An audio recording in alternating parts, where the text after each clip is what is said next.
ये सब टूल्स होते हैं।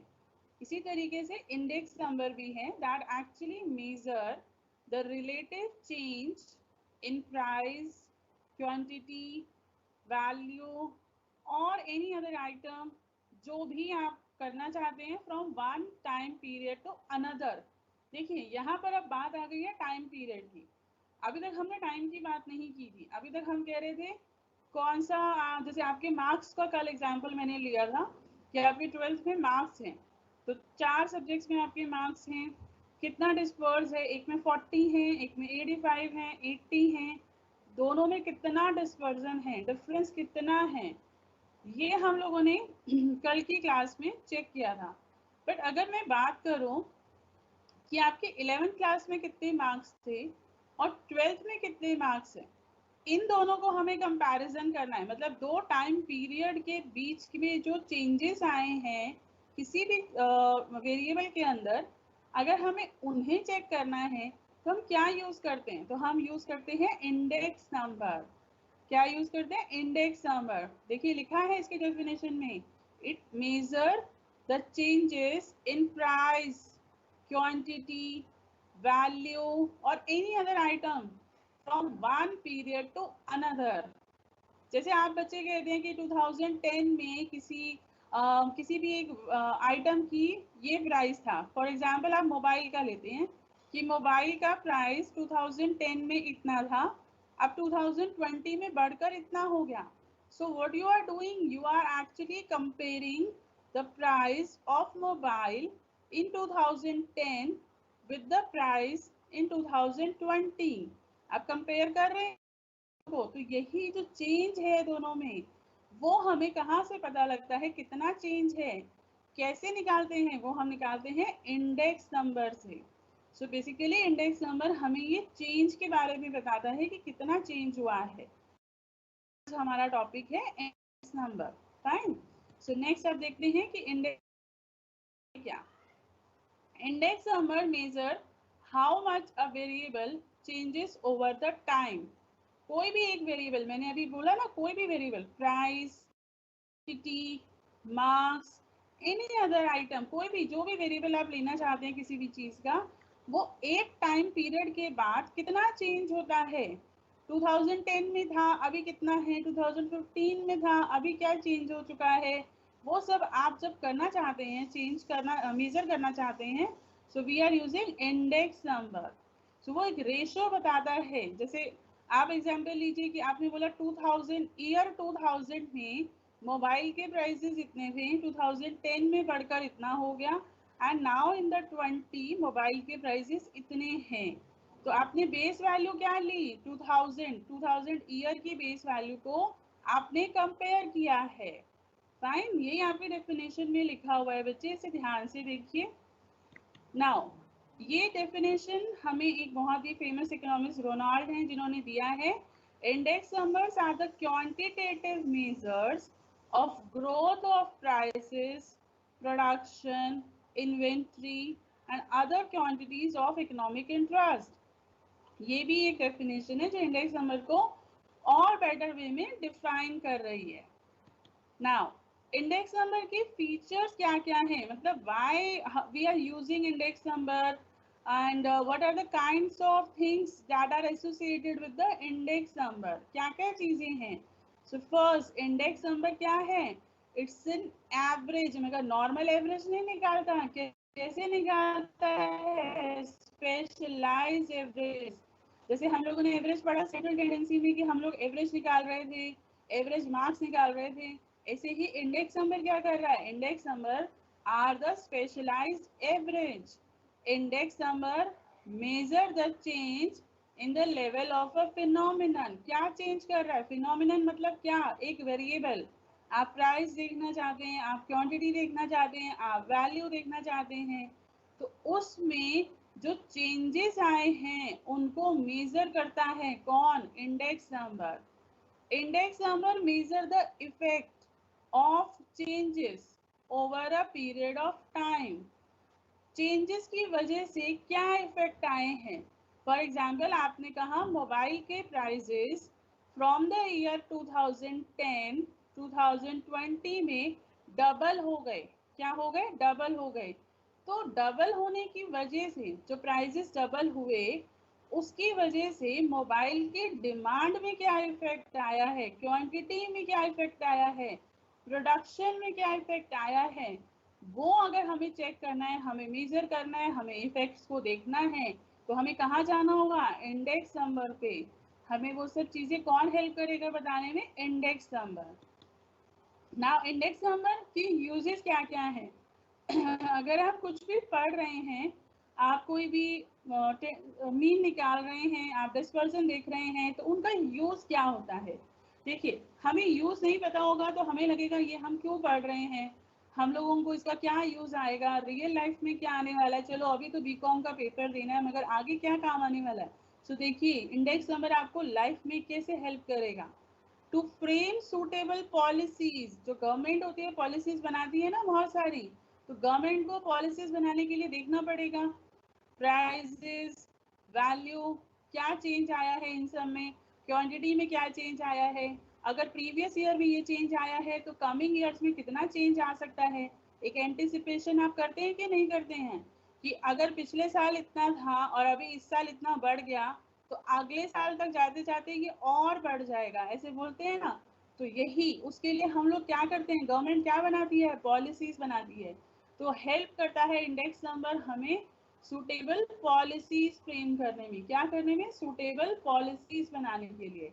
और हमें ये ट्रेंड और टेंडेंसीज बता रहा है। ये ट्रेंड होता क्या है? ट्रेंड क्या कोई फैशन है? नहीं, ट्रेंड एक्चुअली फैशन नहीं है। ट्रेंड होता है एक तरीके का पैटर्न।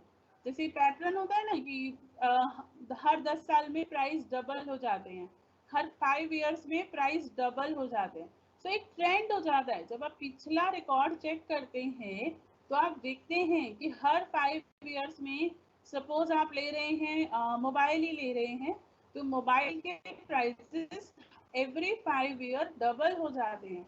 तो आपने पिछला रिकॉर्ड, अपना जो लास्ट रिकॉर्ड से उनको देखकर ये एक देखा, आपको पता लगा कि ट्रेंड क्या है, क्या पैटर्न चल रहा है। वो आपको कहाँ से हेल्प हुई? इंडेक्स नंबर ने आपको हेल्प करा।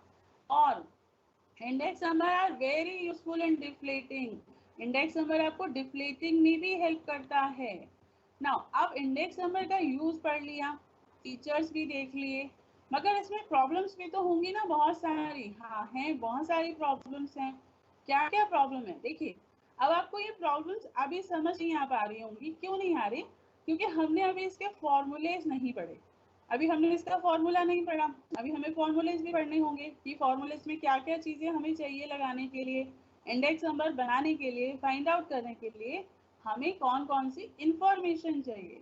वो इंफॉर्मेशन हमें क्या आसानी से मिल जाएगी या नहीं मिलेगी, वो सारी हमारी प्रॉब्लम्स होती हैं बच्चे। देखिए, आज मैं आपको अभी इस पीपीटी से करा रही हूँ, फिर मैं आपको आपकी बुक से भी इसी टॉपिक को कराऊंगी, सो दैट आपको ये नहीं लगना चाहिए कि हमारे पास तो ये पीपीटी है नहीं, हम कैसे समझेंगे इसको। आपको पीपीटी भी मिल जाएगी, बट आपको आपकी बुक से भी समझाऊंगी, सो दैट आप अपनी बुक को भी देख सके, अपनी बुक से भी समझ सके। फाइन। तो देखिए, पहला प्रॉब्लम क्या है? Choice of the base period.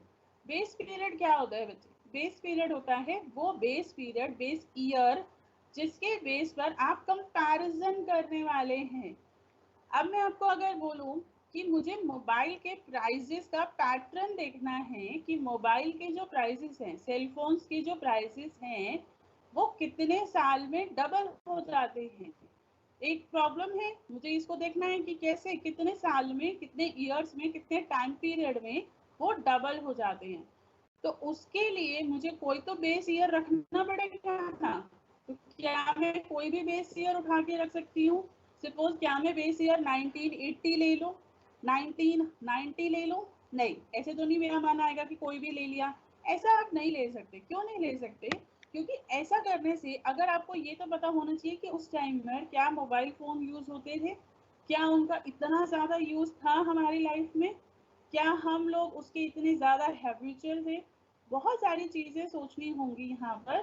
So base period, जो बेस, जिस बेसिस पर आप डिसाइड करने वाले हो, उस बेस ईयर, बेस पीरियड को चूज करना कि कौन सा लेना है, that's a very difficult task. अगर मैं आपके मार्क्स, 12th क्लास के मार्क्स और आपकी फर्स्ट क्लास के मार्क्स से कंपेयर करूँ तो आप बोलोगे अरे मैम आप ऐसा कैसे कर सकते हो, फर्स्ट क्लास तो बहुत साल पहले हो गई, अभी 12th के मार्क्स को आप कैसे कंपेयर कर रहे हो। आप 12th को करना चाहते हो कंपेयर, एटलीस्ट 11th के मार्क्स से कर लो, बट फर्स्ट के मार्क्स से थोड़ी ना करोगे। तो आपने क्या बोला, बेस ईयर, आप बेस ईयर कौन सा लेना चाहते हो, 11th क्लास के मार्क्स, तो बेस पीरियड, बेस टाइम, कौन सा बेस लेना है, वो आपको इंडेक्स नंबर में एक प्रॉब्लम होती है। Second problem, choice of an average, कौन सा एवरेज लेना है, एवरेज तो बहुत सारे तरीके हैं निकालने के, कौन सा एवरेज यूज करना होगा, वो भी एक बहुत बड़ा इशू है। तो ये कुछ ऐसी प्रॉब्लम्स हैं जो इंडेक्स नंबर को करते टाइम हमें थोड़ा सा इशू आता है, मगर ये सब प्रैक्टिस और आपके कॉन्सेप्ट के क्लियर होने पर आपको ये इश्यूज नहीं आएंगे। थर्ड है choice of index.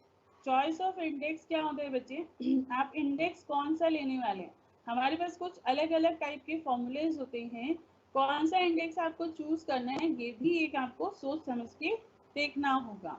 Selection of commodities, कौन सी कमोडिटीज, बहुत सारी कमोडिटीज हैं आपके सामने, आपको एक ग्रुप का निकालना है, तो उस ग्रुप में आप कौन सी कमोडिटीज लेना चाहते हैं, हर कमोडिटी का पैटर्न अलग होता है।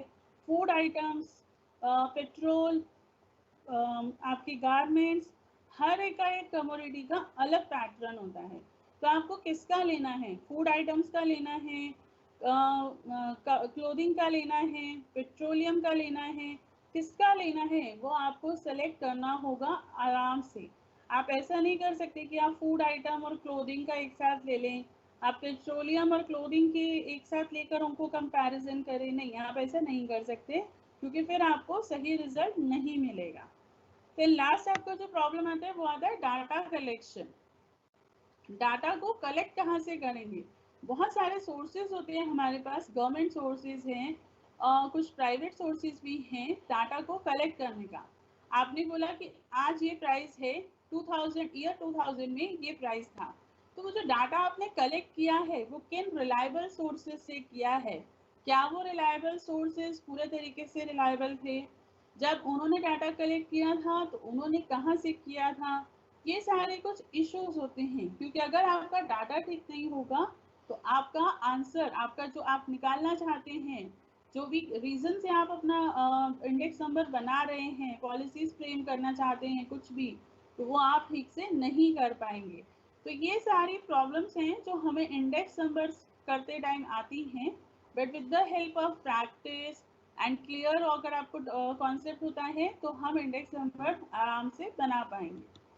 Then classification of index number. Index number जैसे मैंने फर्स्ट स्लाइड में दिखाया कि इंडेक्स नंबर क्या क्या चीज़ों में, कौन कौन से वेरिएबल्स में चेंजेस को मेजर करता है, प्राइस में करता है तो हम एक बनाते हैं प्राइस इंडेक्स, क्वांटिटी में करता है तो हम बनाते हैं क्वांटिटी इंडेक्स, वैल्यू में करता है तो हम बनाते हैं वैल्यू इंडेक्स। तो इस टाइप के ये कुछ इंडेक्स हैं जो हमें दिखाए गए हैं, हमारे सिलेबस में हैं, जो हमें हेल्प करते हैं चेंजेस मेजर करने के लिए। ठीक है ना, ये अब कुछ मेथड्स हैं, बेसिकली ये मेथड्स हैं और ये फॉर्मूलाज भी इन्हीं में आएंगे हमारे आगे जाके। ये कुछ मेथड्स हैं, आपकी बुक्स में भी सेम मेथड्स प्रिस्क्राइब हैं, कोई अलग से नहीं लिखा है मैंने, ये वही मेथड्स हैं जो आपकी बुक्स में भी लिखे गए हैं। बेसिकली इंडेक्स नंबर दो टाइप के होते हैं बच्चे, अनवेटेड एंड वेटेड। आपको याद है मैंने आपको मीन भी कराया था, सिंपल अर्थमेटिक मीन और वेटेड अर्थमेटिक मीन। तो ये भी क्या है इंडेक्स नंबर, अनवेटेड जो सिंपल वाला है, और एक है वेटेड। देन फर्दर हमने इसको क्लासिफाई करा है दो पार्ट्स में, हर एक को दो पार्ट्स में, अनवेटेड वाले को दो, simple aggregative and simple average of price relative. Again second भी जो वेटेड वाला है वो भी ऐसे ही है, वेटेड एग्रीगेटेड, जैसे ऊपर क्या लिखा है सिंपल एग्रीगेट लिखा है ना, तो नीचे क्या लिख दिया weighted aggregated and weighted average of price relative. आपके पास अगर बुक्स हैं आप उन्हें खोलकर अभी भी चेक कर सकते हैं, सोल ने जो बुक दी है उसमें भी चेक कर सकते हैं, कोई प्राइवेट ऑथर की बुक है उसमें भी आप चेक कर सकते हैं, यही मेथड्स आपको गिवन होंगे। ठीक है बच्चे ना, आपने ये देखा, ये 4 टाइप्स के हो गए अब हमारे पास, simple aggregative, simple average, weighted aggregative, weighted average. तो इसका मतलब अब हमारे पास इन्हीं के ऊपर बेस्ड कुछ फॉर्मूलेस भी आएंगे। तो पहला formula simple aggregative method. Simple, इसमें हम लोगों को कोई वेट वगैरह नहीं देखना होगा, हमें अपना सिंपल एक डाटा जो गिवन होगा, अगर आप प्राइस निकाल रहे हैं तो प्राइस का, क्वांटिटी निकाल रहे हैं तो क्वांटिटी का जो भी डाटा गिवन होगा, आपको उसको बेस लेकर अपना इंडेक्स नंबर बनाना होगा। सो सिंपल एग्रीगेटिव होता क्या है? It consists in expressing the aggregate price of all the commodities in the current year as a percentage of the price, aggregate price in the base year। मतलब क्या, एक current year का जो commodities का price है, aggregate price है, उसको एक परसेंटेज दिखाता है, किसके कंपैरिजन में? बेस ईयर के प्राइस के कंपैरिजन में। जैसे आप अपने मार्क्स का कंपैरिजन करते हैं ना, कि मेरे मार्क्स 11th के मार्क्स से या किसी और ईयर के मार्क्स से इतने बढ़ गए हैं, तो वैसे ही हम लोग यहाँ भी करते हैं। सो फॉर्मूला क्या दिख रहा है आपको बच्चे स्क्रीन पे? PO1, ओ भी कह सकते हैं आप, इसे जीरो, जीरो भी कह सकते हैं। जीरो एक्चुअली बेस ईयर को बताता है। Zero stand for base year and one stand for current year. So देखिए फॉर्मूला क्या है, P01 और O1 is equal to sigma P1 divided by sigma P0 into 100। Now अब ये P1 और P0 कैसे निकालेंगे और ये है क्या? देखिए P1 होता है, it is the total, sigma लिखा है ना, तो total of the price, current year price of all the commodities. आपके पास 3 कमोडिटी हैं, व्हीट, राइस एंड एक और आप ले सकते हैं इसमें, ठीक है। तो तीनों के करंट ईयर के प्राइस का टोटल, तीनों के करंट ईयर कमोडिटीज के प्राइस, करंट ईयर प्राइस का total, that is equal to sigma P1, ठीक है। और उन्हीं सेम कमोडिटीज का प्राइस का टोटल कौन से ईयर का? बेस ईयर का। बेस ईयर मैंने बोला ना, कौन सा चूज करना है वो आपको देखना पड़ेगा, क्योंकि ऐसे आप उठा के कोई भी बेस ईयर नहीं ले सकते ना, आपको कंपेयर करना है, आपको चेक करना है। तो ये आपके डाटा, आपकी इंफॉर्मेशन, आप क्या निकालना चाहते हैं, किस पर्पज से निकालना चाहते हैं, उस पर डिपेंड करेगा। जैसे मुझे अभी 2020 के प्राइजेस हैं जो कमोडिटीज के, उनको कंपेयर करना है, तो मैं करना चाहती हूँ प्राइजेस को compare with the year of 2010। Prices जो 2010 में थे, तो बेस ईयर क्या बन गया? 2010। करंट ईयर कौन सा है? 2020। और उनके प्राइस का टोटल लेकर मैं ये फॉर्मूला यूज करके इसे निकाल सकती हूँ। तो एक क्वेश्चन हम इसके ऊपर देखें। देखिए आपके सामने एक दिखाई दे रहा होगा एग्जाम्पल आपको, इसमें कुछ कमोडिटीज हमने ली हुई हैं, sugar, milk, oil, wheat, clothing, दिख रहे हैं? ये कुछ कमोडिटीज हैं। और हमने क्या करा है, हमने इनके दो दो ईयर्स के, 2 ईयर्स के प्राइजेस को लिया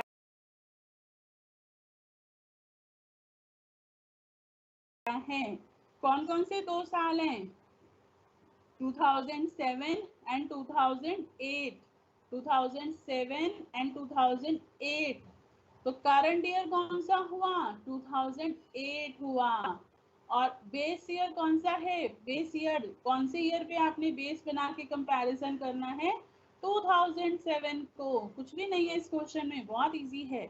बेस ईयर आपको दिख जाएगा 2007 है, करंट ईयर 2008 है इस क्वेश्चन के अकॉर्डिंग। तो आप क्या करिए, अब इन प्राइजेस को ऐड कर दीजिए। देखिए स्क्रीन पे आपको इसके सॉल्यूशन में दिखाई दे रहा होगा, 2007 में जो प्राइजेस थे हमने उनको ऐड कर दिया है, टोटल निकाल लिया है, और उसको क्या नाम दिया है? Sigma P0, total of base year price, total of base year price कितना आया है? 3236। ये आपका P0 है। ऐसे ही हमने ईयर 2008 का भी टोटल निकाला है और वो कितना आ रहा है 4351 ठीक है 2008 ईयर 2008 का। तो आ गया हमारे पास टोटल, तो आ गया, तो फॉर्मूले में तो कोई प्रॉब्लम नहीं है, बहुत इजी सा फॉर्मूला है। जो ये करंट ईयर का टोटल आया है प्राइसेस का, इसको आप ऊपर रखिए, न्यूमरेटर में रखिए, और जो बेस ईयर का टोटल आया है उसे कहाँ रखेंगे, डिनोमिनेटर में रखेंगे और इनटू 100, बस निकल गया। तो ये क्या शो कर रहा है, जो ये आंसर आया है 134.5, ये क्या शो कर रहा है बच्चे, क्या इंटरप्रिटेशन है इसकी? इसकी इंटरप्रिटेशन, इसका जो मतलब है वो ये है कि 2008 के जो प्राइजेस हैं वो, अब इसे परसेंटेज में करना पड़ेगा क्योंकि हम परसेंटेज में बताते हैं ना, तो आप इसे कन्वर्ट कर दीजिए परसेंटेज में। तो हम ये बता रहे हैं कि 2008 के जो प्राइजेस हैं, aggregate of all these commodities, aggregate price लिया है ना हमने, तो जो वो प्राइजेस हैं वो 2007 के कंपैरिजन में 34.45% ज़्यादा है। मतलब 2008 में जो प्राइजेस हैं वो 2007 के कंपैरिजन में इतना बढ़ गए हैं, 34.45% बढ़ चुके हैं। तो ये हमें शो कर रहा है, ये इस फॉर्मूला इंडेक्स नंबर के इस वाले फॉर्मूले से हमने फाइंड आउट किया है। और ये कौन सा मेथड था, पहला मेथड सिंपल एग्रीगेटिव मेथड। तो अब हम नेक्स्ट मेथड देखें। हाँ जी, हम नेक्स्ट देखते हैं। नेक्स्ट कौन सा था, simple average of relative method. याद आया ना, हमने क्या सिखाया था, 4 बेस थे, 4 टाइप्स थे हमारे। तो फर्स्ट हमने करा सिंपल एग्रीगेटिव, अब हमारा है सिंपल एवरेज। क्या है, सिंपल एवरेज मेथड। तो ये होता क्या है, इसमें क्या करना होता है, तो पहले इसको पढ़ते हैं। Current year price is expressed as a price relative of the base year price. These price relatives are then averaged to get the index number. जो करंट ईयर का प्राइस है बच्चे, हम उसको बेस ईयर के प्राइस से relate करते हैं और फिर हम एक इसका एवरेज निकालते हैं। ठीक है ना, क्या निकालते हैं, एवरेज निकालते हैं। तो अब हमें एवरेज निकालने के लिए हमें एवरेज के कौन कौन से तरीके यूज कर सकते हैं, अर्थमेटिक मीन, ज्योमेट्रिक मीन, और हम मीडियन को भी यूज कर सकते हैं। अब अगर ये सपोज करिए ये फॉर्मूला यूज करने के लिए क्वेश्चन में आ जाता है, तो अब आपको कौन सा वाला मेथड यूज करना है, ये आपको या तो क्वेश्चन स्पेसिफाई करेगा या विद द प्रैक्टिस आपको समझ आएगा, विद द डाटा, जो डाटा आपको दिया होगा वो देखने से आपको समझ आएगा कि आपको कौन सा वाला यूज करना है, अर्थमेटिक मीन, ज्योमेट्रिक मीन, या फिर मीडियन यूज करना है। तो फॉर्मूला क्या है, फॉर्मूला देखिए स्क्रीन पे, it is P01 is equal to sigma. पहले हमने सिग्मा अलग अलग लिया था, टोटल अलग अलग लिया था ना, P1 का अलग, P0 का अलग। अभी हमको पूरे का लेना है, ब्रैकेट के बाहर लगाया हुआ है sigma. So sigma bracket open, P1 by P0 into 100 and bracket close divided by n। ध्यान से देखिए, फॉर्मूला आपको लग रहा है कि कुछ कुछ सेम है, बट नहीं, इट इज नॉट सेम, ये अलग है। इसमें एवरेज निकालना होता है हम लोगों को। तो पहले मैं एक सिंपल वाले का एक एग्जाम्पल दिखाऊँ आपको। देखिए ये भी एग्जाम्पल है एक आपके सामने बच्चे, इसमें भी आपको कुछ कमोडिटीज दी गई हैं, P, Q, R, S, T, ये कमोडिटीज हैं और इनके प्राइस दिए गए हैं, प्राइजेस 2 सालों के प्राइस दिए गए हैं, 2007 एंड 2008।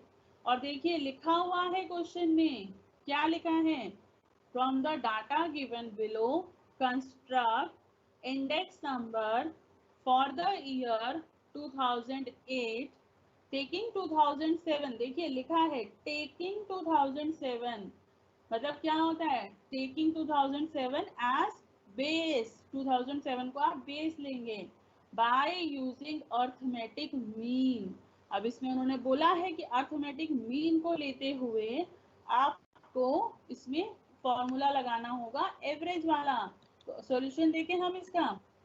देखिए commodity P Q R S T एक कॉलम हमने इसका बनाया, फिर एक कॉलम हमने बेस प्राइस का बनाया। कौन सा है बेस प्राइस? P0। कौन सा है बेस प्राइस? P0। और एक हमने बनाया current year price, current year 2008 उसके प्राइसेस का बनाया हमने। और दोनों का क्योंकि फॉर्मूला हमारा क्या लिखा हुआ है बच्चे, P1 बाय P0 इंटू 100। तो हर एक कमोडिटी का हमें अलग से निकालना है, P1 बाय P0 इंटू 100। देखिए एक और कॉलम बना हुआ दिख रहा है जिसमें लिखा हुआ है प्राइस रिलेटिव। प्राइस रिलेटिव मतलब प्राइस कैसे रिलेट कर रहा है, किसका प्राइस? करंट ईयर का प्राइस बेस ईयर से कैसे रिलेट कर रहा है, उसका हमें हर एक कमोडिटी का अलग अलग निकाल कर दिखाना होगा। ये थोड़ा बेटर मेथड है क्योंकि जब आप सारी कमोडिटीज का एक साथ लेते हैं ना सिंपल वाले में, तो अलग अलग कमोडिटी का अगर कोई हमसे पूछे तो हमें नहीं मालूम। क्यों नहीं मालूम? क्योंकि हमने तो सारी कमोडिटीज का एक साथ ले लिया था। बट यहाँ पर हम इंडिविजुअल कमोडिटी का भी निकाल रहे हैं। तो हमारे पास एक टोटल तो होता ही है, मगर इंडिविजुअल कमोडिटीज का भी हमारे पास प्राइस रिलेटेड उनका जो बेस ईयर करंट ईयर का जो रिलेशन है प्राइसेस का, जो चेंजेस हुए हैं प्राइसेस में, वो भी हमें दिखाई देते हैं। देखिए ये जो एक एक्स्ट्रा लास्ट वाला कॉलम बनाया है ना हमने, ये कॉलम एक्चुअली में शो कर रहा है कि कमोडिटी पी के करंट ईयर के प्राइस प्रीवियस ईयर के प्राइस से, बेस ईयर के प्राइस से कितना बढ़ गए हैं, वो भी हमें यहाँ लास्ट कॉलम में दिखाई दे रहा है। दिख रहा है ना? तो देखिए हमने ये कॉलम बना लिया। पहला हमने जो लास्ट कॉलम बनाया उसमें commodity P, P1 bye P0। P1 क्या है? 10। कमोडिटी P के केस में P1 क्या है? 10 और P0 कितना है? 6। सो 10 अपॉन 6 इंटू 100 निकाला तो ये आंसर आ गया। कैलकुलेटर से आपको अलाउड है तो आप कैलकुलेटर से फटाफट निकाल लेंगे। ऐसे ही कमोडिटी क्यू का निकाला। बेस ईयर करंट ईयर का प्राइस क्या है? 2 रुपीज। कितना है? 2 divided by P0 that is 12, that is 12 into 100। ऐसे करते करते करते हमने सारी कमोडिटीज का निकाल लिया, फाइंड आउट कर लिया। और लास्ट में हमने क्या करना है बच्चे, जब पूरा निकाल लोगे, सारी कमोडिटीज का फाइंड आउट कर लोगे अलग अलग करके, तो एक उसका टोटल ले लेना। सिग्मा टोटल होता है ना, तो इसका हमने टोटल ले लिया जो कितना आया? 603.37। और हमारा फॉर्मूला क्या था? Sigma bracket open P1 by P0 into 100 bracket close. तो ये ऊपर न्यूमरेटर तो हमारे पास आ गया, क्या आया? 603.37। और n मतलब नंबर ऑफ कमोडिटीज। कितनी कमोडिटीज है हमारे पास? 5। कितनी कमोडिटीज हैं? 5। सो डिवाइड बाय 5 कर देंगे और हमारा आंसर आ गया 120.63। तो ये आपका सेकेंड मेथड था, सेकेंड फॉर्मूला था। Simple aggregative, simple average, weighted aggregative, weighted average. तो सिंपल एग्रीगेटिव का फॉर्मूला मैंने पहले दिखाया और ये है simple average method. I hope आपको ये क्लियर हो गया होगा। नाउ अब हम चलते हैं नेक्स्ट पे, वो है वेटेड इंडेक्स नंबर। ने देखा था ना दो टाइप के इंडेक्स नंबर हमें करने हैं, कौन कौन से? अनवेटेड और वेट वाला, वेटेड इंडेक्स नंबर। बेटे वेटेड होता क्या है ये देखिए यहाँ पर लिखा हुआ है, these are those index number in which rational weights are assigned to various chains in an explicit fashion। मतलब जितनी भी आप प्राइजेस दो कुछ भी लिखेंगे, हम उनको कुछ वेट भी असाइन करेंगे। जैसे आप ये बोलिए प्राइस, प्राइस के साथ आपने क्वांटिटी की बात नहीं करी ना, आपने सिर्फ प्राइस बोला।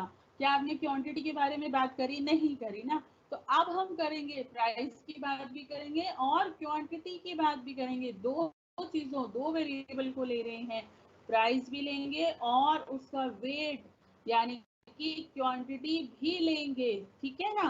तो अब हम वेटेड के दो फॉर्मूलेज होते हैं, वेटेड एग्रीगेटिव और वेटेड एवरेज। तो थर्ड फॉर्मूला हमारा टोटल चैप्टर में थर्ड, पहला कौन सा था, सिंपल एग्रीगेटिव, दूसरा सिंपल एवरेज, तीसरा वेटेड एग्रीगेटिव। तो अब हम आ गए हैं वेटेड एग्रीगेटिव पे। So these are the index number, these index number are the simple aggregative with the fundamental difference that weights are assigned to the various item। क्या करा है हमने, weights assign किए हैं क्या किया है, वेट्स दिया। मैंने बोला ना अभी खाली प्राइस नहीं लेना पड़ेगा, प्राइस के साथ वेट मतलब कि क्वांटिटी भी देखनी पड़ेगी। अब यहाँ पर क्या होता है, क्योंकि यहाँ पर अलग अलग टाइम पर अलग अलग लोगों ने, पर्सन जो फेमस इकोनॉमिस्ट होंगे, ऑथर्स होंगे, उन्होंने अपने अकॉर्डिंग अलग अलग फॉर्मूलेज हमें दिए हैं।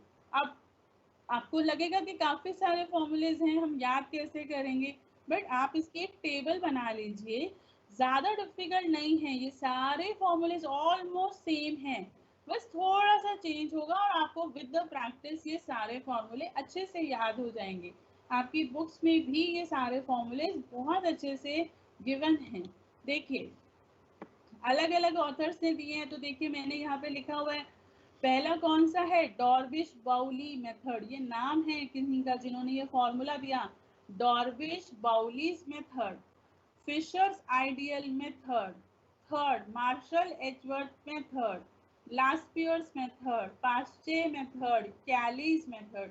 ये बहुत सारे मेथड्स हैं, तो ये हम एक एक करके इनके फॉर्मूलेज अब करेंगे, ठीक है। तो पहला हम पढ़ रहे हैं लास्पियर्स मेथड। किसने दिया था ये method, this method was devised by Laspeyres. कब दिया था, 1871 में दिया था। और इस मेथड में weights are determined by quantities. मैंने अभी बताया था ना कि वेट्स को कैसे लिया गया है, विद द क्वांटिटीज लिया गया है। तो देखिए ध्यान से, फॉर्मूला क्या है इसका, now P01 is equal to sigma P1 Q0 divided by P0 Q0 into 100, ठीक है ना। अब P1 क्या था, क्या था अभी हमने किया, P1 price of current year, price of current year. तो आप दो कॉलम नहीं भरेंगे सिर्फ कि प्राइस ऑफ करंट ईयर और प्राइस ऑफ बेस ईयर, अब कॉलम बढ़ जाएंगे। कॉलम कैसे बढ़ जाएंगे, अब आपका एक और कॉलम बन जाएगा, किसका, क्वांटिटी का। किसका बनेगा, क्वांटिटी का।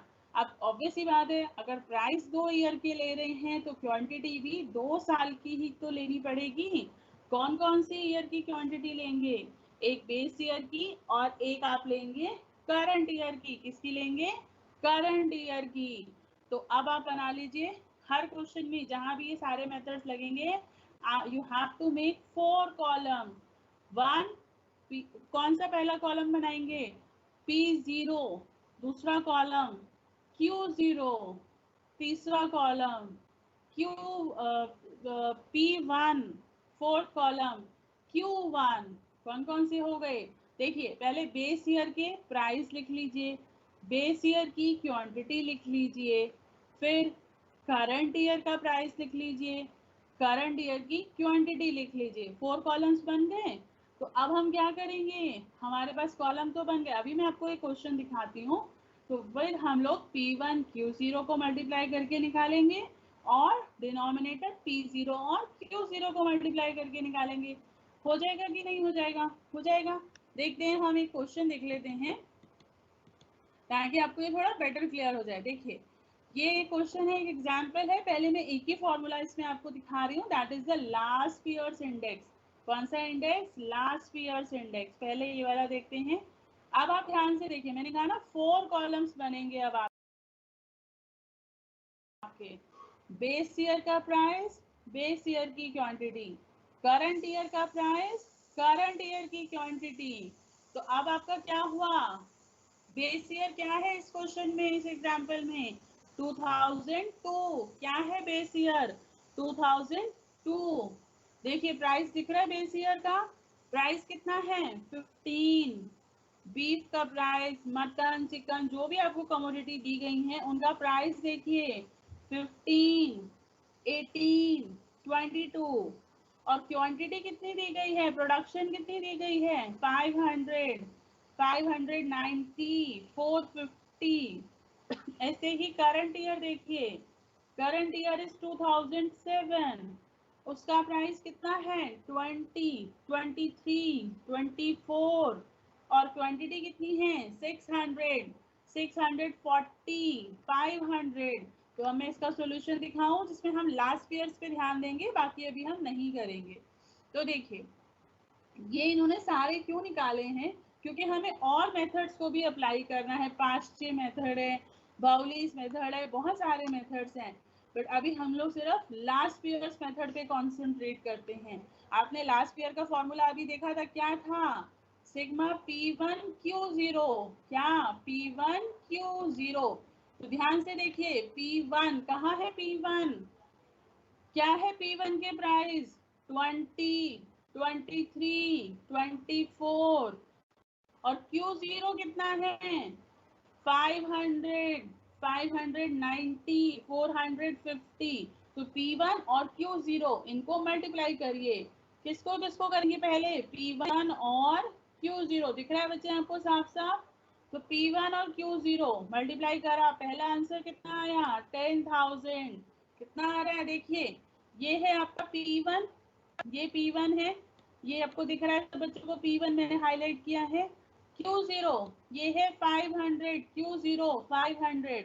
हमने इन दोनों को 500 और 20 को मल्टीप्लाई करा तो हमारा आ गया P1Q0 which is 10,000, which is 10,000। ऐसे ही करके मैंने ये सारी कमोडिटीज को मल्टीप्लाई कर दिया, ये आया। नेक्स्ट आपका नंबर ये वाला आ रहा है, ठीक है। तो ये पहली टेबल बन गई। हाँ, अब ये जो टोटल आपको दिख रहा है ना 34,370, ये क्या है, किसका टोटल है, this is called sigma P1Q0, this is called sigma P1Q0, दिख रहा है ना। तो फॉर्मूला हमारा क्या है सिग्मा P1Q0, देखिए लिखा हुआ यहाँ पे 34,370 आ गया। तो अब डिनोमिनेटर में क्या है सिग्मा P0Q0। तो आप अपने टेबल पे जाइए, P0Q0 कहाँ है, ये रहा P0Q0। तो अब आप इसको भी मल्टीप्लाई कर दीजिए, 15 इंटू 500, 18 इंटू 590, 22 इंटू 450। कर सकते हैं कि नहीं, कैलकुलेटर्स अलाउड हैं, कैलकुलेटर्स की हेल्प से आप कर पाएंगे। P0 इंटू Q0, तो एक और टेबल आप बना लीजिए, ये देखिए ये टेबल दिख रही है सबको यहाँ पे, P0Q0 और इन दोनों को मल्टीप्लाई करके आपने निकाल दिया। तो क्या आंसर आ रहा है 28,020, 28,020, ठीक है ना। तो लास्ट ईयर्स का फॉर्मूले में दोनों चीजें आ गई हमारे पास, न्यूमरेटर भी आ गया और डिनोमिनेटर भी आ गया, P1Q0 divided by P0Q0 into 100। आप कैलकुलेटर की हेल्प से ये आराम से निकाल पाएंगे। तो आ गया हमारे पास आंसर 122.66 आ गया आराम से। कोई बात नहीं, अगर आपको कहीं भी लगे ना कि स्क्रीन नहीं आ रही है, नेटवर्क इशू है, आपकी बुक्स में बहुत अच्छे से डिफाइन है, कोई टेंशन नहीं है यहाँ पर बच्चे, आप अपनी बुक्स में से भी देख सकते हैं ना। नेक्स्ट आपका है पाश्चे मेथड, कौन सा है पाश्चे मेथड। मैंने आपको अभी बोला ना, अलग अलग ऑथर्स ने अलग अलग टाइम पर, इकोनॉमिस्ट ने अलग अलग टाइम पर अलग अलग मेथड्स को प्रिस्क्राइब किया है, अलग अलग थ्योरी दी है उन्होंने। तो अब एक और मेथड हमें है, पहला हमने किया लास्ट पियर्स मेथड, किसने दिया था, लास्ट पियर्स ने दिया था। अब दूसरा कौन सा आ गया, पाश्चे मेथड। ये किन्होंने दिया था, ये किसने बताया था, एक जर्मन स्टैटिस्टिशियन थे जो जिनका नाम था पाश्चे। 1874 में हमें उन्होंने ये वाला मेथड प्रिस्क्राइब किया था। तो ये मेथड में क्या है, ध्यान से देखना होगा। अब ये मेथड फॉर्मूलेज आपको समझने भी होंगे और थोड़ा लर्न भी करने पड़ेंगे, प्रैक्टिस भी करनी होगी। तो क्या है ये formula, sigma P1Q1 divided by sigma क्या? बोलिए बच्चे, P0Q1, ध्यान से देखिएगा, दोबारा देखिए formula, sigma P1Q1 divided by sigma P0Q1, P0Q1 into 100। जैसे आपने लास्ट ईयर निकाला था ऐसे ही हम अब पास्टे भी निकाल सकते हैं ना।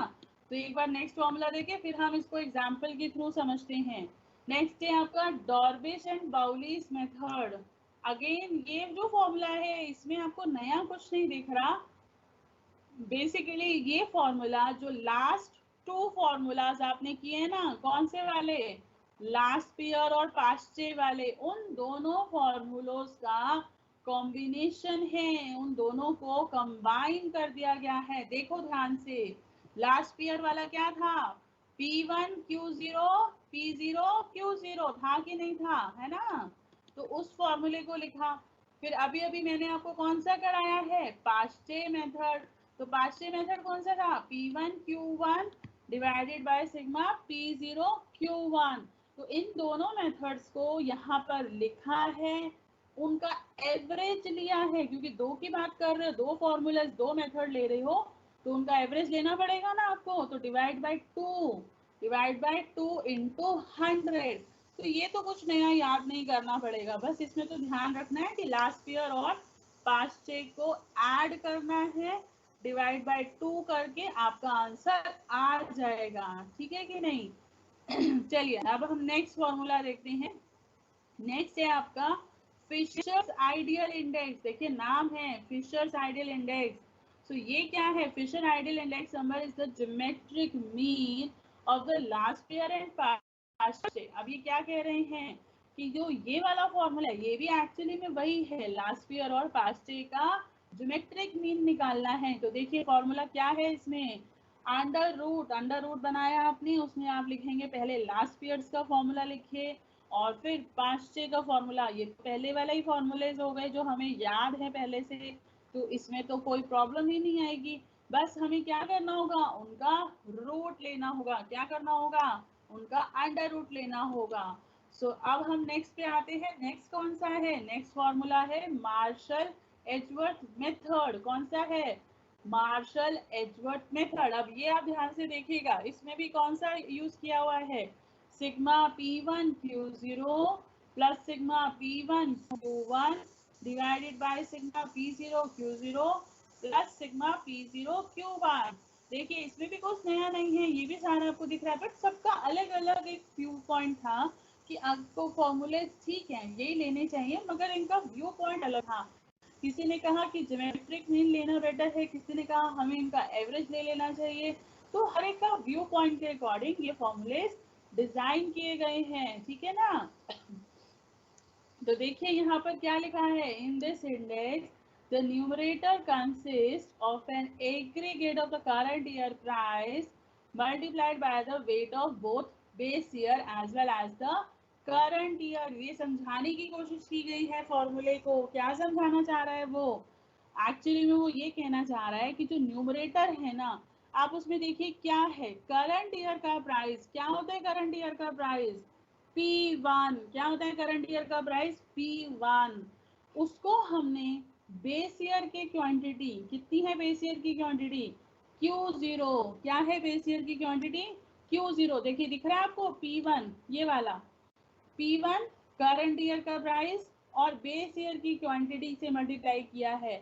और फिर क्या किया है, फिर हमने दोबारा से क्या करा, करंट ईयर का प्राइस, किसका प्राइस, करंट ईयर का प्राइस को हमने किससे मल्टीप्लाई किया है, करंट ईयर की क्वांटिटी से। यही लिखा है ना ऊपर कि it is numerator consist of an aggregate of current year price multiplied by weight of both current year और बेस ईयर। मतलब करंट ईयर के प्राइस को मल्टीप्लाई किया गया है बेस ईयर की क्वांटिटी और करंट ईयर की क्वांटिटी से। आ रहा है समझ, तो ये है आपका न्यूमरेटर। और आप चाहें तो अपने तरीके से इसे याद कर सकते हैं कि तो लास्ट ईयर और पास्ट वाला ही मेथड है। तो नेक्स्ट आता है आपका कैली मेथड। कौन सा मेथड है, कैलीज मेथड। कैलिस ने क्या बोला, कैलिस ने बोला कि उनको लगा कि ratio of aggregate with the selected weight, जरूरी नहीं कि जो वेट क्वांटिटी ली गई है वो बेस ईयर हो या वो करंट ईयर हो, आपको प्राइस से मतलब होना चाहिए, क्वांटिटी तो सेम ही रहेगी, आप चाहे बेस ईयर की ले लो चाहे करंट ईयर की। तो उन्होंने क्वांटिटी पे फोकस नहीं किया, उन्होंने फोकस किया प्राइस पर। तो उनका फॉर्मूला क्या निकल कर आया आपका, क्या निकल के आया, P01 is equal to sigma P1Q divided by sigma P0Q। ना Q का मतलब यहाँ पर सिर्फ बेस ईयर की क्वांटिटी से भी है, हालांकि वो आप कोई भी ले सकते हो, करंट ईयर भी ले सकते हो, बेस ईयर भी ले सकते हो, बट एक आपको बेस देखना होगा कि मुझे कौन से ईयर को बेस बनाना है। मतलब आप चाहो तो क्वांटिटी करंट ईयर की भी ले लो या बेस ईयर की भी ले लो। तो थोड़ा सा याद हो गए ये सारे फॉर्मूले। तो अब हम इसके ऊपर इस एग्जाम्पल को देखते हैं जिसमें इन्होंने हमें लास्ट ईयर बोला है, पास्चे बोला है और फिशर बोला है। लास्ट ईयर तो ऑलरेडी हम निकाल चुके हैं, पास्चे और फिशर पे देखें, फॉर्मूलेज आपने देख लिए हैं। तो आइए बच्चे अब फिशर पे देखते हैं, फिशर का फॉर्मूला सॉरी पास्चे का फॉर्मूला क्या है। पास्चे का फॉर्मूला है sigma P1Q1 divided by sigma P0Q1। क्या है formula, sigma P1Q1 divided by sigma P0Q1। तो अभी अभी हमने देखा था ना कि हमने क्या करा है, हमने टेबल्स बना ली हैं बहुत सारी। तो P1Q1 और जो आपको निकालने को बोल रहा है P0Q1 वो आप निकाल लीजिए और यहाँ पर फॉर्मूले में रख के आपके पास पास्चे का इंडेक्स भी आ जाएगा। आई होप आपको ये समझ आ रहा होगा आराम से, कोई प्रॉब्लम इसमें नहीं होगी। नेक्स्ट आपका है फिशर आइडियल इंडेक्स। क्या है, फिशर आइडियल इंडेक्स, ठीक है ना, फिशर आइडियल इंडेक्स। तो देखिए फिशर आइडियल इंडेक्स में क्या है, ये भी आपका फॉर्मूला मैंने आपको दिखाया था ना, क्या था ये, geometric mean of last year and past day.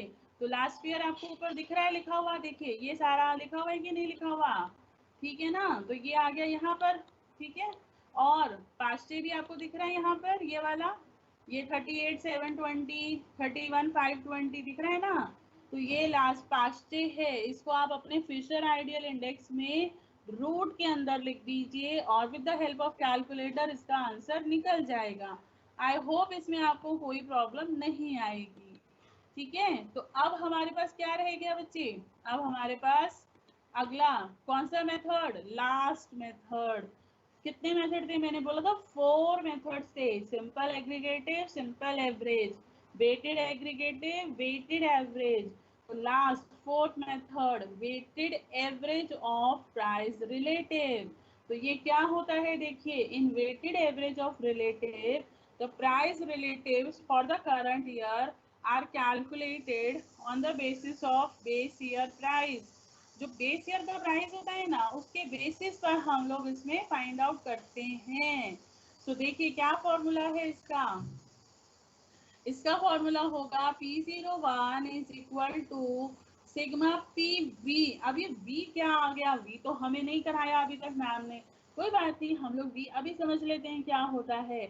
V होता है बच्चे वैल्यू, वैल्यू मैंने समझाया था ना, प्राइस क्वांटिटी वैल्यू। और वैल्यू का मतलब क्या हुआ यहाँ पर, वैल्यू का मतलब मैंने नीचे लिखा हुआ है, वैल्यू का मतलब है P0Q0। क्या है वैल्यू का मतलब, P0 Q0। तो V तो समझ आ गया आपको कि क्या है, मेरे फॉर्मूले जो ये फॉर्मूला लिखा हुआ है इसमें आपका V फॉर वैन होता है, V क्या है, V है वैल्यू। और वैल्यू का मतलब क्या हुआ, P0 Q0, बेस ईयर की प्राइस को बेस ईयर की क्वांटिटी से मल्टीप्लाई करा गया है, ठीक है, ये तो समझ आ गया।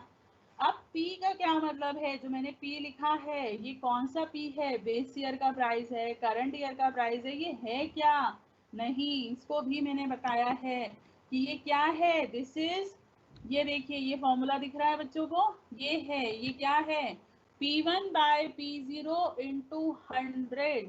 P1 क्या, करंट ईयर का price divided by base year का प्राइस इंटू 100। तो ये एक तरीके से फॉर्मूले में सारी चीजें नहीं लिखी मगर हमने उसे नीचे डिफाइन कर दिया है, ठीक है ना। तो ये हमारा लास्ट फॉर्मूला है। तो ये हमारा अब बन जाएगा, ये है वैल्यू इंडेक्स नंबर।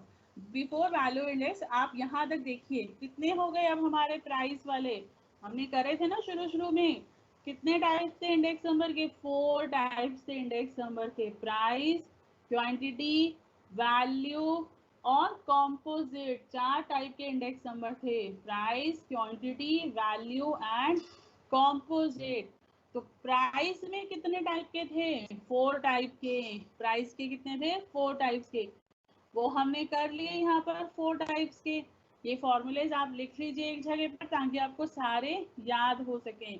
तो अब एक हमें करना है जो हमारे सिलेबस में है, that is value index number. कौन सा है, वैल्यू इंडेक्स नंबर। वैल्यू क्या होती है, आप कोई चीज मार्केट से खरीदते हैं, आपने सपोज करिए कोई भी कमोडिटी खरीदी, शुगर खरीदी, फाइन, आप शुगर है 10 rupees per KG, 10 rupees per KG, आपने 5 केजी खरीदी, तो मैं बोलूंगी आप 5 केजी खरीद के लाए, तो मैं पूछूंगी इसकी वैल्यू कितनी है, तो आप बोलेंगे 50 रुपीज। क्या बोलेंगे, वैल्यू 50 रुपीज।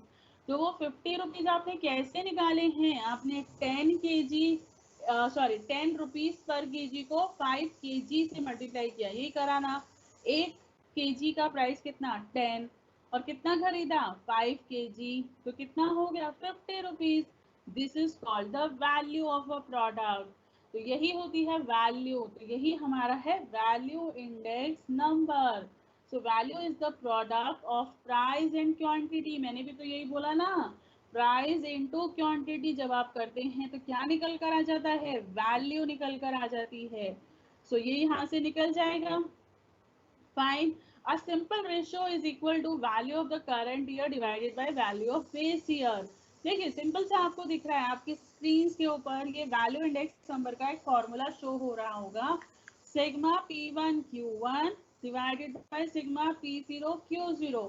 P1 क्या, करंट ईयर का प्राइस, Q1 करंट ईयर की quantity, divided by sigma P0 Q0 base year का प्राइस, बेस ईयर की क्वांटिटी, मतलब क्या हुआ, मल्टीप्लाई करके क्या निकल कर आ रहा है, करंट ईयर की value divided by base year की वैल्यू। नहीं समझे बच्चे, देखो अभी मैंने क्या बोला, वैल्यू का मतलब क्या होता है, प्राइस इनटू क्वांटिटी। तो आपने यही तो लिखा हुआ है, P1 Q1, P1 into Q1, क्या हुआ, करंट ईयर की value divided by base year की वैल्यू इनटू 100। 100 हम इंडेक्स नंबर निकालने के लिए लगाते हैं, तो आ जाएगा यहाँ से वैल्यू इंडेक्स नंबर, कोई मुश्किल नहीं है हमारे लिए। अब ये एक है चेन इंडेक्स नंबर।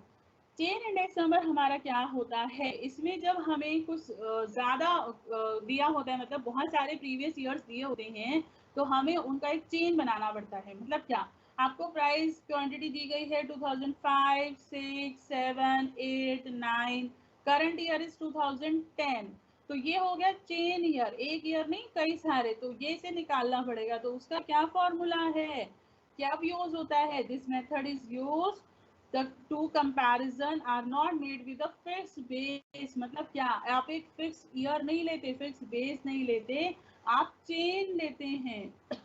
कुछ कमोडिटीज ऐसी होती हैं जहां पर आप एक बेस ईयर नहीं लेते, क्योंकि उनमें जो फ्लक्चुएशंस होता है ना, वो बहुत ज्यादा होता है। क्या होता है, फ्लक्चुएशंस बहुत ज्यादा होता है, तो आप एक बेस नहीं लेते, आप उसमें चेन लेते हैं। तो चेन आप लेंगे और यहाँ पर आप ये फॉर्मूला अप्लाई करेंगे, average link relative of current year into chain of previous year. ठीक है ना, तो ये एक एग्जांपल है, एग्जांपल आपको दिख रहा है यहाँ पे। From the data given below, construct an index number by chain based method। अब एग्जाम में आपको वो बोलेगा कि आपको कौन सा मेथड यूज करना है, वैल्यू करना है, प्राइस करना है कि चेन करना है। तो इसने बोल दिया चेन बेस्ड मेथड आपको यूज करना है, और आपको जो प्राइस दिए गए हैं वो कौन से साल के दिए गए हैं, 2006, 2007 एंड 2008। तो अब इसके बेस पर हम एक चेन निकाल दें, हाँ जी निकाल दें। अब इसको थोड़ा समझना होगा, ध्यान से पहले ये टेबल देखिए, फिर मैं आपको 1 सेकेंड में समझा रही हूँ।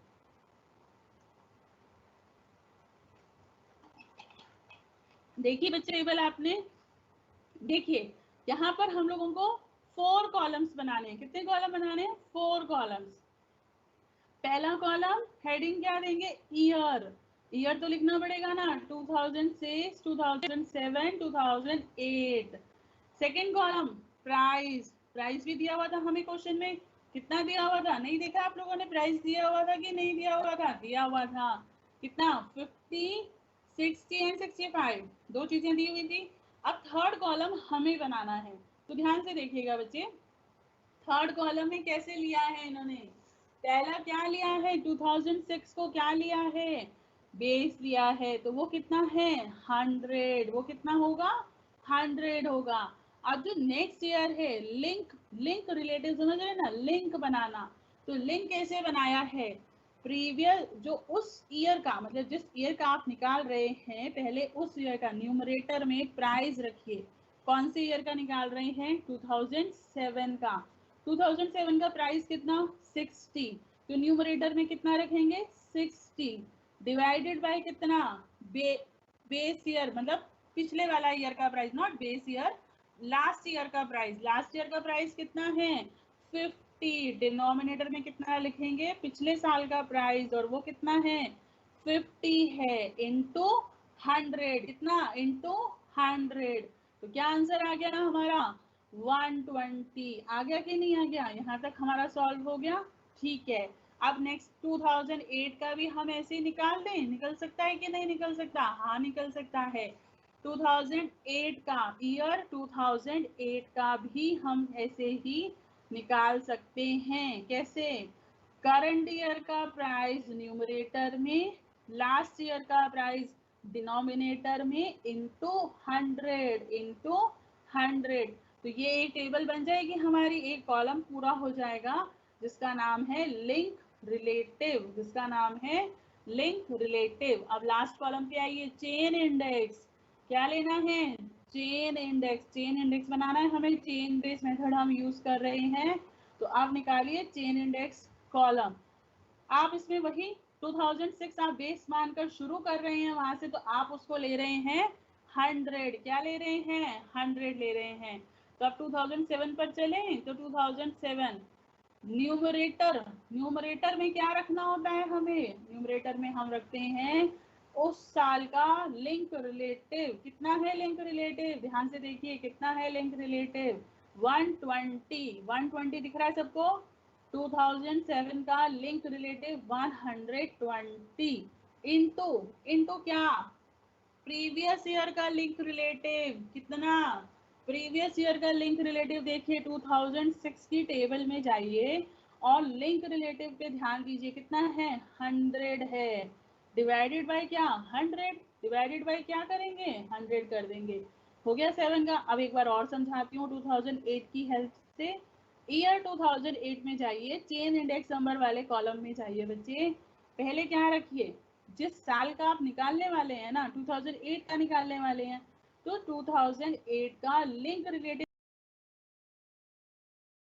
कितना आया है, देखिए 2008 का लिंक रिलेटिव कितना है 108, आया है कि नहीं 108, इनटू लास्ट ईयर का लिंक रिलेटिव, कौन सा ईयर है 2007, लास्ट ईयर कौन सा है 2007, उसका लिंक रिलेटिव कितना आया है 120, 120, आ गया कि नहीं आ गया, हो गया ना ये चीज, और डिवाइड बाय 100, डिवाइड बाय 100 कर सकते हैं, हो गया कि नहीं हो गया, यहाँ पर ये हमारा आंसर निकल आया, हो गया।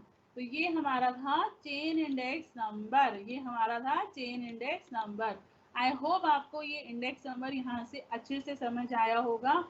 आपको अगर नहीं लग रहा हो कि हमें ये पीपीटी नहीं मिलेगी या हम कैसे देखेंगे, तो मैं आपको आपकी बुक का भी पीडीएफ शो कर रही हूँ, आप ये पीडीएफ भी देख सकते हैं, ये आप ही की एसओए की बुक है, इंडेक्स नंबर इसमें गिवन है, आप इसे ध्यान से देखिए, इसमें आपके सारे टॉपिक्स जो भी मैंने कवर किए हैं पीपीटी में, वो सारे इसमें आराम से आपके कवर हो रहे हैं। देखिए प्रॉब्लम्स क्या आती हैं, कैसे आती हैं, कौन कौन से टाइप्स होते हैं, ये आप ध्यान से यहाँ देख सकते हैं। देखिए मैंने आपको एक दिखाया था ना बना के, एक ग्राफ, एक टेबल के थ्रू, कितने टाइप के इंडेक्स नंबर होते हैं, दो टाइप के, अनवेटेड एंड वेटेड, कितना होता है अनवेटेड एंड वेटेड दिख रहा है सबको। और ये दोनों को फर्दर कितना डिवाइड कर सकते हैं, दो दो कैटेगरीज में, simple aggregative and weighted aggregative. तो हम लोगों ने किया है ये वाला कि नहीं किया है। तो ये आपकी बुक्स में भी है, कोई आपको एक्स्ट्रा पीपीटी एक्स्ट्रा मटेरियल नहीं चाहिए, आप अपनी बुक्स पे कंसंट्रेट करिए। इसमें बहुत सारे एग्जांपल्स के थ्रू, बहुत सारे एग्जाम्पल्स की हेल्प लेके ये समझाया गया है। देखिए ये निकाला हुआ है कि नहीं, कितना अच्छा क्वेश्चन आपको करके दिखाया हुआ है। तो यहाँ से आप हेल्प लीजिए। जो मैंने आपको लास्ट पियर्स, पास्चे, फिशर, कैली, ये सारे मेथड्स करवाए हैं ना, ये भी गिवन हैं। आप बिल्कुल ये मत सोचिएगा कि पता नहीं हमारी बुक्स में गिवन है या नहीं, ये मैम करा रही हैं। ये सब गिवन है, ध्यान से देखिए। आपको ये आप ही की बुक है, सोल की बुक है, जो सोल से आपको मिलती है, स्कूल ऑफ ओपन लर्निंग से आपको मिलती है ना, ये वही बुक है। उसी बुक को मैंने यहाँ पर दिखाया है। लास्ट ईयर, पास्चे, फिशर, ये सब मेथड इसमें कवर हैं और सबके फॉर्मूलेज बहुत अच्छे से डिफाइन करके दिए गए हैं। देखिए ध्यान से बच्चे, P1Q0 क्या होता है, P क्या होता है, Q O0 क्या मतलब है इसका, ये सब यहाँ लिखा हुआ है। और यहाँ तक कि इंडेक्स नंबर को कैसे करना है, सॉल्व कैसे करना है, स्टेप्स कैसे फॉलो करने हैं, वो भी यहाँ पर एक एक स्टेप को डिफाइन किया गया है।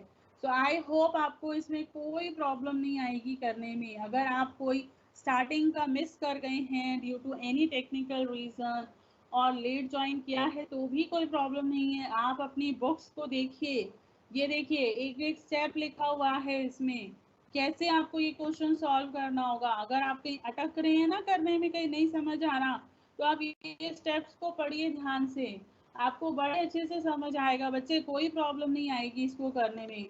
देखिए सारा कोर्स इसमें कवर है, Paasche method, Laspeyres method, Fisher's method, Bowley method, Marshall Edgeworth method, सारे मेथड्स इसमें गिवन हैं। हाँ, एग्जाम में जो क्वेश्चन है मैं ये बता सकती हूँ कि एग्जाम में जो क्वेश्चंस आते हैं ना, उसमें एटलीस्ट 3 से 4 आपको निकालने के लिए आ सकते हैं। जैसे अभी मैंने आपको एग्जाम्पल दिखाया था, लास्ट ईयर, पास्चे और फिशर निकालने को पूछा हुआ था। तो इस टाइप का क्वेश्चन आ सकता है एग्जाम में, जहाँ पर आपको 3 से 4 एक साथ बोले जाएं कि आप निकालिए। मगर ये बिल्कुल भी मुश्किल नहीं है, सिर्फ आपको कॉन्सेप्ट को समझना है, फॉर्मूलाज को थोड़ा सा समझना होगा। बाकी कुछ भी ऐसा नहीं है कि इतने सारे फॉर्मूलेज हैं हम लोग कैसे लर्न करेंगे। आपको बेसिक दो, लास्ट ईयर और पास्चे का कॉन्सेप्ट समझ आ रहा है, उसके बाद आपको पता है, मैंने फिशर अभी आपको बताया, ज्योमेट्रिक मीन होता है, कैसे इनको लेना है ये सारा आप आराम से कर पाएंगे, कोई प्रॉब्लम नहीं है। आपके पास कैलकुलेटर्स अलाउड हैं, तो कैलकुलेशंस में कोई टाइम नहीं लगने वाला है आपको, ठीक है ना। तो ऐसे कोई टेंशन नहीं है कि कैसे होगा, इतने सारे फॉर्मूलाइज, कंफ्यूजन होगा, कुछ नहीं होगा। आप ध्यान से पढ़िए, कॉन्सेप्ट को क्लियर करिए। तो ये आपका सारा टेस्ट है। कौन कौन से टेस्ट होते हैं, टाइम रिवर्सल टेस्ट है, और ये सारे, ये थोड़े बहुत फैक्टर रिवर्सल, ये सब चीज़ें भी आपको इसमें से थोड़ा सा रीड आउट करनी होंगी। ये देखिए चेन बेस इंडेक्स नंबर मैंने अभी आपको कराया है, देखिए लिखा हुआ है यहाँ पे फॉर्मूला चेन बेस इंडेक्स का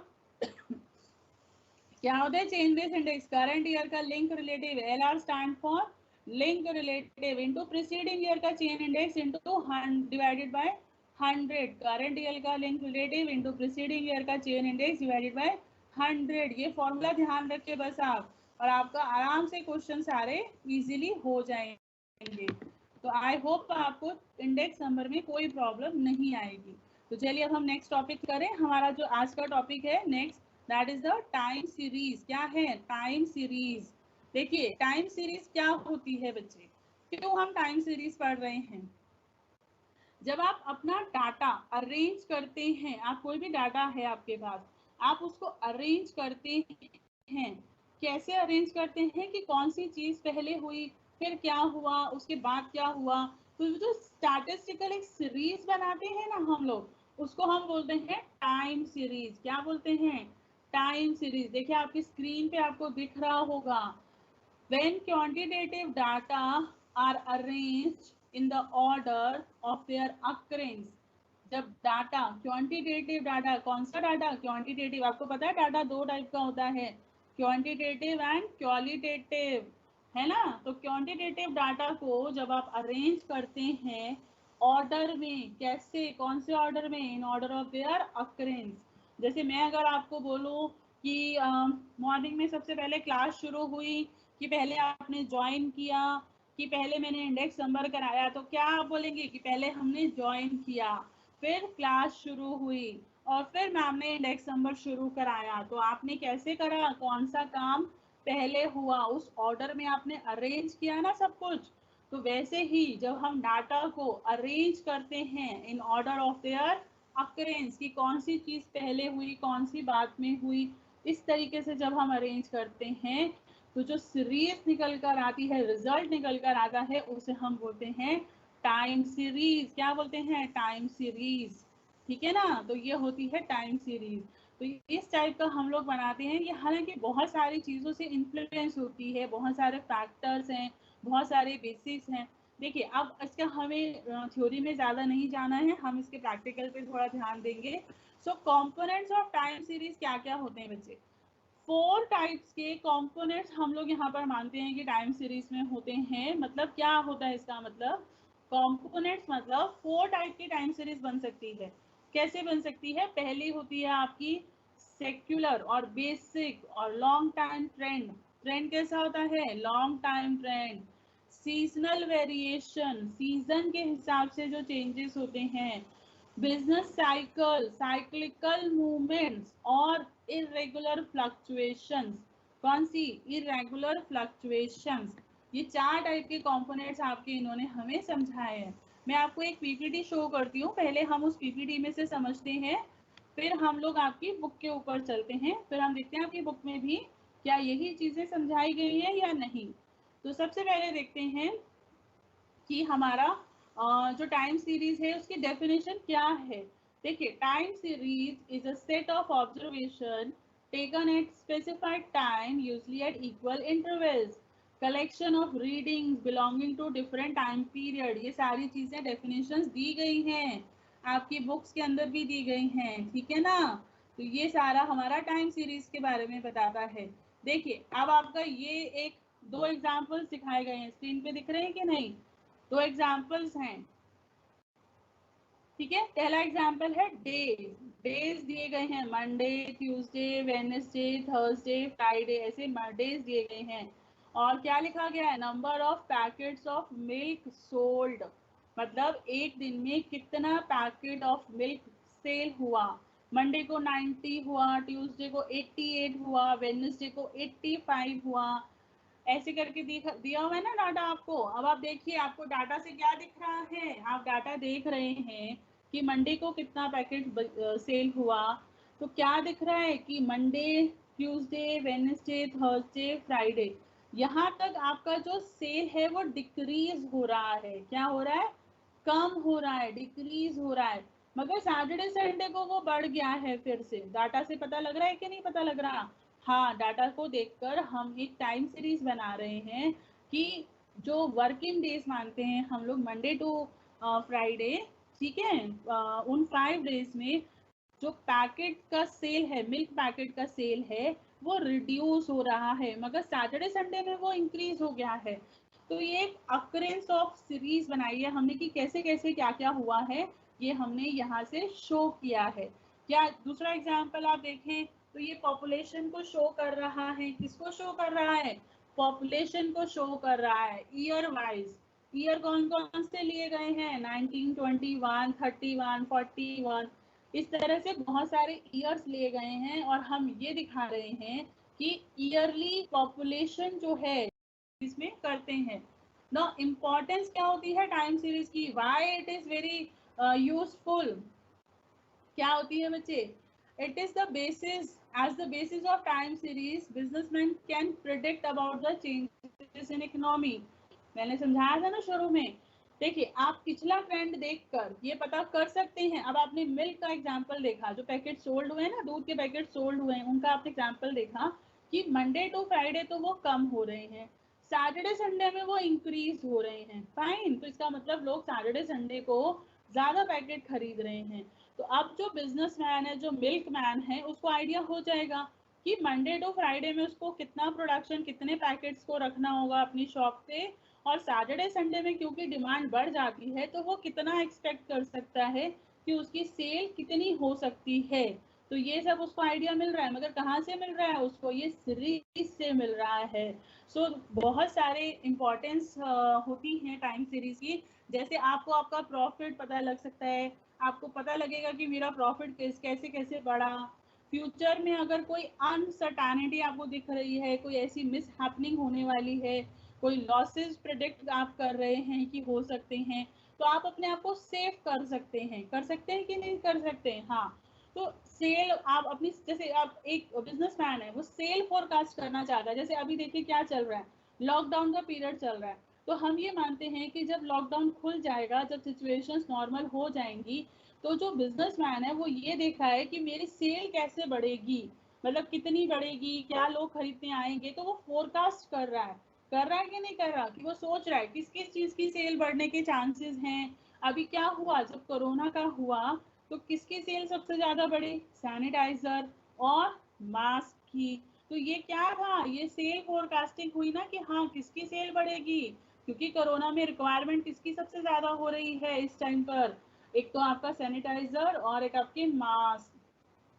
तो ऐसे ही कोई भी बिजनेसमैन अपने सेल्स को फ्यूचर में कितनी होगी उसका फोरकास्टिंग कर सकता है। कैसे, with the help of time series, with the help of time series. Stock market तो आप बच्चे सुनते ही रहते हैं, स्टॉक मार्केट में बढ़ गया, स्टॉक मार्केट रिड्यूस हो गया, डिक्रीज हो गया। तो क्या स्टॉक मार्केट को भी हम एनालाइज कर सकते हैं? हाँ, हम इसको एनालाइज कर सकते हैं। हम देख सकते हैं कि प्रीवियस ट्रेंड कैसा रहा है, पिछले कुछ सालों में कैसा रहा है, कौन से मंथ में बढ़ता है, कौन से फ्यूचर, कौन से इवेंट, कौन से टाइम पर, कौन से फेस्टिवल टाइम पर बढ़ता है, क्या होने से घट जाता है। तो वो सारा हम एनालाइज कर सकते हैं। हम इकोनॉमी को फोरकास्ट कर सकते हैं, हम रिस्क को एनालाइज कर सकते हैं। ये सब चीज़ें हैं जो हम टाइम सीरीज की हेल्प से चेक कर सकते हैं, एनालाइज कर सकते हैं, प्लान कर सकते हैं फ्यूचर को अपने। फाइन। अब ये जो कंपोनेंट्स है ना, मैंने अभी आपकी बुक में भी दिखाए थे कि लिखे हुए हैं 4 टाइप्स के components, secular, seasonal, cyclical, irregular. 4 types के कंपोनेंट्स हैं हमारे पास। तो ये 4 टाइप्स के कंपोनेंट्स आपके टाइम सीरीज में देखिए ध्यान से आपको दिख रहे होंगे, आपकी आपके नोट्स में भी गिवन है। मैं बार बार कह रही हूँ बच्चे, आप लोग पीपीटी के पीछे मत भागिए कि हमें पीपीटी चाहिए या हमें ये चाहिए। आपको ऑब्वियसली मिल जाएगी, मगर आपकी बुक्स, आपके नोट्स बहुत अच्छे से गिवन है। Everything is given in your books and notes, तो प्लीज आप उस पर ही कॉन्सेंट्रेट करिए। अब पहला ट्रेंड होता है हमारा सेक्युलर ट्रेंड। क्या होता है सेक्युलर ट्रेंड? सेक्युलर क्या होता है बच्चे, जैसे इंक्रीज और decrease in the movement of a time series is called a secular trend. जैसे पॉपुलेशन का मैंने एग्जांपल दिखाया, तो क्या था पॉपुलेशन इंक्रीज, क्या था इंक्रीज। पॉपुलेशन इंक्रीज ही हो रही है ना डे बाय डे, ऐसा तो नहीं कि आज कम हो गई कल बढ़ गई, आज कम हो गई, ऐसा तो नहीं है। इंक्रीज हो रही है, एक ट्रेंड चल रहा है हमारा। क्या ट्रेंड चल रहा है? That it is always increasing. और टेक्नोलॉजिकल चेंजेस आ रहे हैं, तो टेक्नोलॉजी हमारी अपग्रेड हो रही है, डाउनग्रेड हो रही है, अपग्रेड हो रही है। तो ये जो इंक्रीज या फिर कोई डिक्रीज है, ये सब क्या है? तो ये है हमारा सेक्युलर ट्रेंड। अब देखिए एग्जांपल्स देखिए ध्यान से। Population increases over a period of time, prices increases over a period of year. कैसे पता लग रहा है? पॉपुलेशन बढ़ रही है, प्राइजेस बढ़ रहे हैं, प्रोडक्शन इंक्रीज हो रही है। ये सब क्या है एग्जाम्पल? मैंने अभी बोला ना किसके एग्जाम्पल हैं? टेक्नोलॉजी अपग्रेड हो रही है, किसके एग्जाम्पल हैं? अपवर्ड ट्रेंड के। अपवर्ड समझते हैं ना, जो ऊपर जाता है, ऊपर इंक्रीज हो रहा है, ये क्या है? अपवर्ड ट्रेंड है। नाउ अब सेल किसी कमोडिटी की अगर कम हो रही है, क्योंकि day by day better product आ रहे हैं। अगर मैं आपको बोलूं आज के टाइम में कौन से फोन ज्यादा चल रहे हैं, मोबाइल्स कौन से चल रहे हैं, टच स्क्रीन वाले, क्या कीपैड वाले भी आज ट्रेंड में है? नहीं है मगर बहुत बहुत बहुत कम है। और day by day I think कम ही होते जा रहे हैं। तो क्या मैं ये बोल सकती हूँ कि जो कीपैड वाले बटन वाले होते हैं ना, बटन वाले जो फोन हैं, मोबाइल्स हैं, उनकी जो सेल है वो रिड्यूस हो रही है, डिक्रीज हो रही है। तो क्या उसको क्या बोलेंगे? Downward trend. क्या बोलेंगे? डिक्लाइनिंग ट्रेंड या डाउनवर्ड ट्रेंड। तो ट्रेंड सेक्युलर ट्रेंड समझ आया, इंक्रीजिंग और डिक्रीजिंग। सेकेंड होता है सीजनल वेरिएशन। सीजनल वर्ड कहाँ से आया आप समझ ही गए बच्चे, सीजन। सीजन समझ रहे हैं कि नहीं? हाँ, सीजन हमारे यहाँ इंडिया में तो बहुत सारे सीजन हैं, आप समझ ही सकते हैं। तो आई थिंक ये कॉन्सेप्ट आपको बहुत अच्छे से समझ आएगा। Seasonal variation are the short term fluctuation in the time series which occur periodically in a year and this continue to repeat year after year। कैसे? हमारे यहाँ समर्स आ रही है, विंटर्स आ रही हैं, तो समर्स में समर्स का डिमांड, समर के प्रोडक्ट्स की डिमांड है, समर की क्लोथिंग की डिमांड है। अब आपका रेनी है तो रेनी सीजन में क्या, अम्ब्रेलास की डिमांड बढ़ेंगी। विंटर में विंटर क्लोथ्स की डिमांड बढ़ जाएंगी। तो ये क्या होते हैं, सीजनल वेरिएशन होते हैं। अब आप क्या मानते हैं कि क्या विंटर में एसी की डिमांड बढ़ेगी? नहीं, विंटर में थोड़ी ना एसी की डिमांड बढ़ेगी। कब बढ़ेगी? समर में बढ़ेगी। एसी कूलर इनकी डिमांड कब बढ़ेगी? समर में बढ़ेगी। तो ये जो फ्लक्चुएशंस हैं ये शॉर्ट टर्म होती हैं। जैसे एसी और कूलर हैं बच्चे, इनकी डिमांड बढ़ रही है समर में, तो अब ट्रेंड कैसा जा रहा है? ऊपर जा रहा है, ऊपर ऊपर ऊपर, सेल क्या हो रही है? इंक्रीज। बट जैसे विंटर आएंगे, रेनी सीजन हो जाएगा, तो आप इनकी सेल क्या हो जाएगी? रिड्यूस हो जाएगी। तो it's a short term fluctuation, मतलब एक सीजन में बढ़ रहा है और एक सीजन में जहां इसकी रिक्वायरमेंट नहीं होती वहां उस चीज का, उस पर्टिकुलर कमोडिटी का रिड्यूस होने लग जाता है। और ये हर साल रिपीट होते हैं, ऑब्वियस सी बात है। आप हर साल रिपीट होंगे क्योंकि हर साल सीजन रिपीट होते हैं।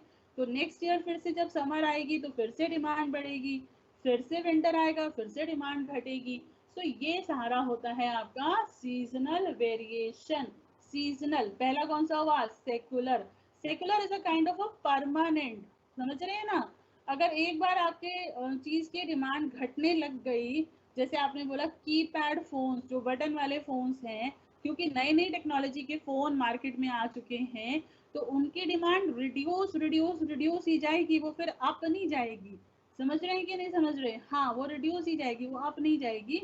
मगर सीजनल में ऐसा नहीं है। सीजनल होता है शॉर्ट टर्म फ्लक्चुएशन, इसमें कभी बढ़ती है और कभी रिड्यूस भी होती है। सो देखिए इसमें लिखा हुआ है मेजर फैक्टर्स कौन से हैं? Weather conditions and customs of people. एक तो वेदर कंडीशन आपको मैंने अभी समझाई, एक कस्टम्स। कस्टम्स मतलब ट्रेडिशंस होते हैं। जैसे फेस्टिवल टाइम पे कैसे कपड़ों की डिमांड होगी? फेस्टिवल कपड़ों की डिमांड बढ़ेगी। वूलन क्लोथ्स की डिमांड कब बढ़ेगी? विंटर्स में बढ़ेगी, ठीक है ना? आइसक्रीम्स की सेल कब होगी? समर में ज्यादा होगी। विंटर में होती है बट थोड़ी कम होती है, ठीक है ना? तो ये सारे सीजन्स, जो ये सारे जो इफेक्ट हैं, ये किसकी वजह से हैं? Due to seasonal variation. Now third है हमारा साइक्लिकल वेरिएशन। अब साइकिल कैसे चलाते हैं हम लोग? एक बार पैर ऊपर फिर नीचे, फिर ऊपर फिर नीचे, ऐसे चलता है ना? तो cyclical variation are the recurrent upward and downward movement in a time series but the period of cycle is greater than a year। ठीक है? अभी मैंने बोला आपको सीजनल। सीजनल तो आपका बहुत शॉर्ट टर्म फ्लक्चुएशन है। 4 मंथ्स का समर, 4 मंथ्स का विंटर, 4 मंथ्स का आपका रेनी सीजन आ गया। तो ये शॉर्ट टर्म है, मतलब एक ईयर नहीं लगता, कुछ मंथ्स लगते हैं और आपका सीजन चेंज होता रहता है। 6 मंथ लग जाएंगे, 10 साल लग गए सीजन चेंज होने में, ऐसा तो नहीं होता ना। तो वो हो गया शॉर्ट टर्म। बट साइक्लिकल जो होता है, हेलो,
हो गया? हाँ जी मैम, आ गया?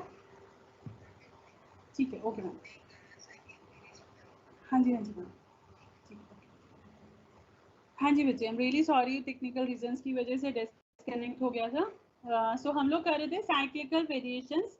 साइक्लिकल वेरिएशन जैसे मैं आपको समझा रही थी बच्चे कि आपका year more than a year होता है। जैसे अभी हम लोगों ने क्या पढ़ा था, सीजनल वेरिएशन। तो सीजनल वेरिएशन था वो आपका ईयर, एक साल से ज्यादा का नहीं बोला मैंने, उसको बोला उससे कम होता है, शॉर्ट टर्म होता है। पर जो साइक्लिकल वेरिएशन है ना, ये ज्यादा भी हो सकता है, एक साल से ज्यादा भी हो सकता है। तो ये कैसा होता है, जैसे आपने पढ़ा रिसेशन, अभी क्या बोल रहे हैं, हमारी इकोनॉमी रिसेशन में जा रही है। क्यों जा रही है? क्योंकि इस टाइम पर लॉकडाउन है, सब कुछ रुका हुआ है, सो रिसेशन है। कई बार हमारी इकोनॉमी बहुत अच्छे लेवल पर चल रही होती है, हमारा बिजनेस बहुत हाई लेवल पर होता है, तो वो क्या कहलाता है, पीक लेवल कहलाता है। क्या कहलाता है? Peak level. और फिर धीरे धीरे नीचे जाती है, फिर धीरे धीरे हम ऊपर जाते हैं, रिकवरी फेज में आते हैं। इकोनॉमी भी रिकवरी फेज में आती है, बिजनेस भी रिकवरी फेज में आते हैं।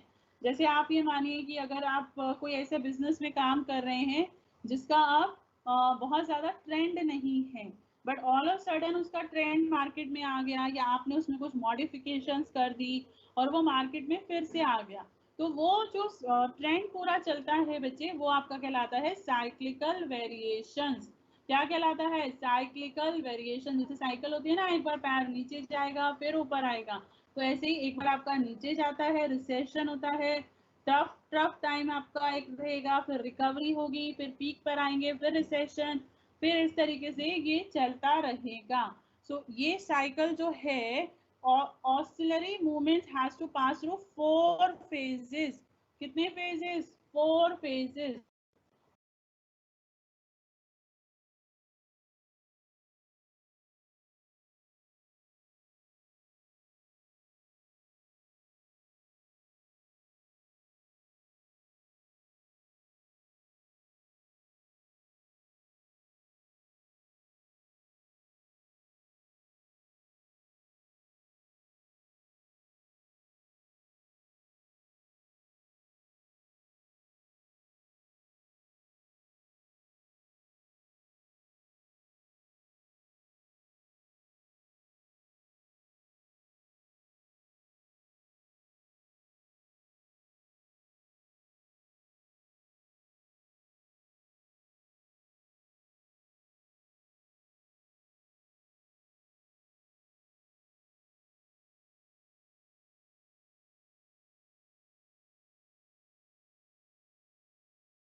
इसमें मॉडल्स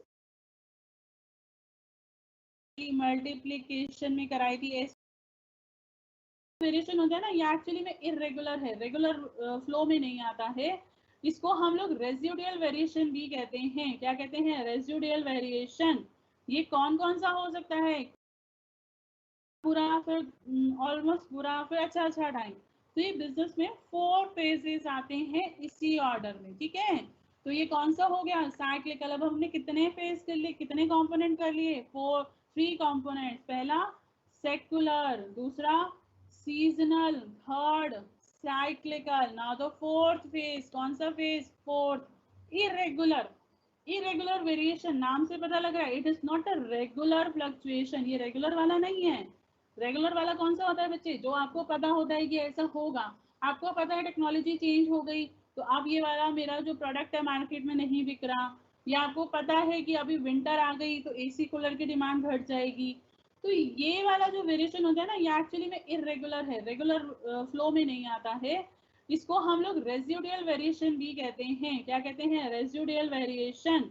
ये कौन कौन सा हो सकता है? कोई भी ऐसा इवेंट जो अनएक्सपेक्टेड हो। कौन सा हो? अनएक्सपेक्टेड हो, जैसे फ्लड, अर्थक्वेक, वॉर, इस टाइप का। समझ रहे हैं ना? अब फ्लड क्या किसी को बता के आएगी? नहीं। किसी को है प्रोटेक्शन कि अगले साल फ्लड आ रही है या नेक्स्ट ईयर अर्थक्वेक आने वाला है? नहीं है ना बच्चे, ऐसा प्रोटेक्शन। के ट्रेंड होते हैं, वेरिएशंस होती हैं बिजनेस के अंदर, इनको हम बोलते हैं इरेगुलर वेरिएशंस। क्या बोलते हैं? Irregular variation. नाउ अब ये है टाइम सीरीज के कुछ मॉडल हैं। आप लोगों ने मैंने आपको मैथ्स कराया था, तो मैंने उसमें मैट्रिसेस में मॉडल्स मल्टीप्लिकेशन में कराई थी, एसोसिएटिव वगैरह। तो यहाँ भी जो टाइम सीरीज है इसमें भी एडिशन, मल्टीप्लिकेशन, ये सब है। ये क्यों हम निकाल रहे हैं? हम लोग एक टोटल इफेक्ट देखना चाहते हैं सारे वेरिएशंस का। टोटल ओरिजिनल डाटा देख रहे हैं। टी स्टैंड फॉर ट्रेंड, पहले वाला secular, S seasonal, C cyclical, and what is I? I is irregular. Irregular तो बहुत कम होता है ना, क्योंकि ऐसा तो नहीं कि फ्लड अर्थक्वेक रोज रोज आ रहे हैं, हर साल आ रहे हैं, ऐसा नहीं है ना। तो इरेगुलर बहुत ज्यादा नहीं होता, कम होता है। बेसिकली आपके तीन कंपोनेंट है जो इफेक्ट कर रहे होते हैं, trend, seasonal and cyclical fluctuations. तो अगर आप इन तीनों को ऐड करके करते हैं तो आपका बनता है एडिशन मॉडल, और मल्टीप्लाई करते हैं तो आपका बनता है मल्टीप्लिकेशन मॉडल। कौन सा बनता है? Multiplication model. अब हमारे कौन कौन से मेथड्स हैं जिनके थ्रू हम लोग इन ट्रेंड्स, इन वेरिएशंस को जज कर सकते हैं, देख सकते हैं कि कैसा होगा, शो कर सकते हैं कि कैसे ये ट्रेंड हमारे इफेक्ट करने वाले हैं। देखिए, जो पहला है सेकुलर ट्रेंड। वैसे तो सारे मेथड्स का मैं आपको एक कंबाइंड भी करा सकती हूँ, आपकी बुक्स में हो सकता है कंबाइंड दिया हो, कोई बात नहीं, हम लोग कंबाइंड भी देख सकते हैं। हम लोग अलग अलग वेरिएशन के अकॉर्डिंग भी मेथड को देख सकते हैं। मेथड ऑलमोस्ट सेम है सबके। तो पहला होता है फ्री हैंड कर्व। जैसे आप नॉर्मल से एक कर्व बनाते हैं ना अपने हाथ से कि अभी मेरा बिजनेस बढ़ा, फिर कम हुआ, इस तरीके से। सेकेंड है सेमी एवरेज मेथड, फिर है moving average method, and last है लीस्ट स्क्वायर मेथड। कौन सा? Least square method. तो इसमें से सारे मेथड्स अभी हमारे सिलेबस में नहीं है। तो पहला हम देखते हैं free hand curve method. Free hand curve method के लिए आपको एक एग्जांपल देखना होगा बच्चे। आपकी स्क्रीन पे एक दिख रहा होगा एग्जांपल, जिसमें ईयर्स दिए हुए हैं 1989, 90, 91, 92, इस तरह से कुछ ईयर्स दिए गए हैं, और प्रॉफिट दिया गया है हर ईयर का 148, 149। These are the profits in thousands. ठीक है ना? तो ये प्रॉफिट्स दिए गए हैं आपको। तो फ्री हैंड कर्व में हम लोग क्या करते हैं? ग्राफ पेपर लेते हैं और एक्स एक्सिस और वाई एक्सिस को डिफाइन करते हैं। डिफाइन करना मतलब क्या कि एक्स एक्सिस पे क्या लिखोगे? टाइम लिखोगे। एक्स एक्सिस समझते हैं ना बच्चे? एक्स एक्सिस पे टाइम दिखाएंगे, डाटा। डाटा जैसे हमारे क्वेश्चन में डाटा क्या है? प्रॉफिट है। उसको कहाँ दिखाएंगे? वाई एक्सिस पे दिखाएंगे। और फिर पॉइंट्स डालते हैं ना, कौन से साल में कितना है, पॉइंट्स डाल के, और फिर उनको ज्वाइन करके सिंपल स्मूथ हैंड से ज्वाइन करेंगे, तो एक आपका फ्री हैंड कर्व बनेगा। देखिए, आपको दिख रहा होगा स्क्रीन के ऊपर ट्रेंड लाइन एक दिख रही है। एक्स एक्सिस पे ईयर लिए हैं, टाइम मैंने बोला ना, एक्स एक्सिस पे क्या लेना होगा? टाइम। टाइम क्या है? ईयर्स। 89, 1989, 1990, 1991, ऐसे ईयर्स ले लीजिए। और फिर वाई पर क्या लेना होगा? वाई पे लेना होगा आपको आपका डाटा लेना होगा। और डाटा क्या है? डाटा है आपका प्रॉफिट। क्या है डाटा? प्रॉफिट। प्रॉफिट है ना? तो आप अपना डाटा को वाई एक्सिस पे रखिए, और जैसे जैसे आपको ईयर्स में दिखाया गया है वैसा वैसा प्लॉट करते जाइए, एक एक डॉट डालते जाइए, और फिर उस डॉट को मिलाकर एक ट्रेंड लाइन निकल कर आ जाएगी। क्या निकल कर आएगी? Trend line. वो ट्रेंड लाइन क्या दिखाती है आपको? कि कैसे कैसे आपका प्रॉफिट बढ़ रहा है।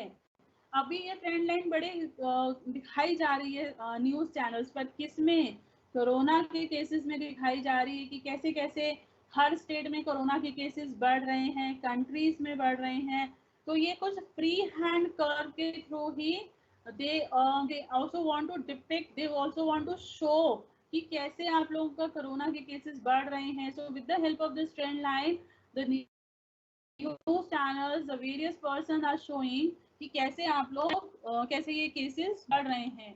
सो नाउ सेकंड मेथड है सेमी एवरेज मेथड। देखिए ये हमारे सिलेबस में नहीं है, क्योंकि ये मेथड है तो मैंने सोचा कि मैं आपको एटलीस्ट इससे इंट्रोड्यूस जरूर करा दूं, बट ये हमारे यहाँ नहीं है। हमारे यहाँ लीस्ट फेयर मेथड है। तो ये होता है हमारा सेमी एवरेज मेथड, जिसमें हम एक्चुअली में डाटा को डिवाइड कर देते हैं दो पार्ट्स में।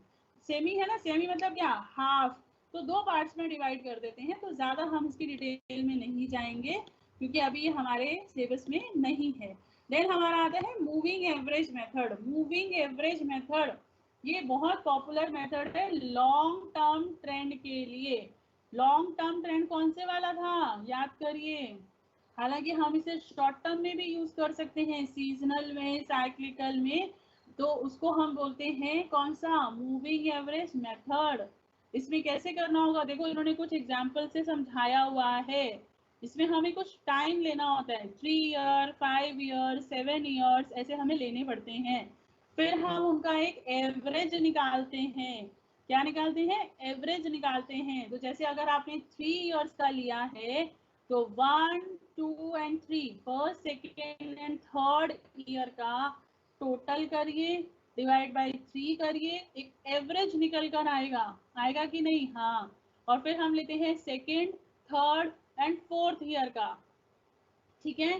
फिर लीजिए third, fourth and fifth year का। इस तरीके से आप लेते जाएंगे और आपका 3 साल का, 3 ईयर्स का एवरेज निकलेगा। 3 ईयर ही लेना जरूरी नहीं है, आप 5 भी ले सकते हैं, आप 7 भी ले सकते हैं, जैसे भी आपको लेना हो, आपको क्वेश्चन में बताया जाएगा। जैसे ये जो एग्जाम्पल है, इसमें लिखा हुआ है find out the 5 years moving average. कितना, 5 ईयर्स, 5 ईयर्स का निकालना है। तो देखो मैं इसका कैसे टेबल बनाया हुआ है, ध्यान से देखिए बच्चे। पहला कॉलम क्या है, ईयर्स, कौन सा है, ईयर्स, ईयर समझ रहे ना, टाइम पीरियड। दूसरा कॉलम प्राइस ऑफ शुगर, ये तो आपको क्वेश्चन में डाटा दिया गया था। अब थर्ड जो कॉलम है वो हमने निकाला है, हमने फाइंड आउट किया है। कैसे किया है, ध्यान से देखिए बच्चे। 5 ईयर्स का बोला है, कितने साल का बोला है, 5 ईयर्स का।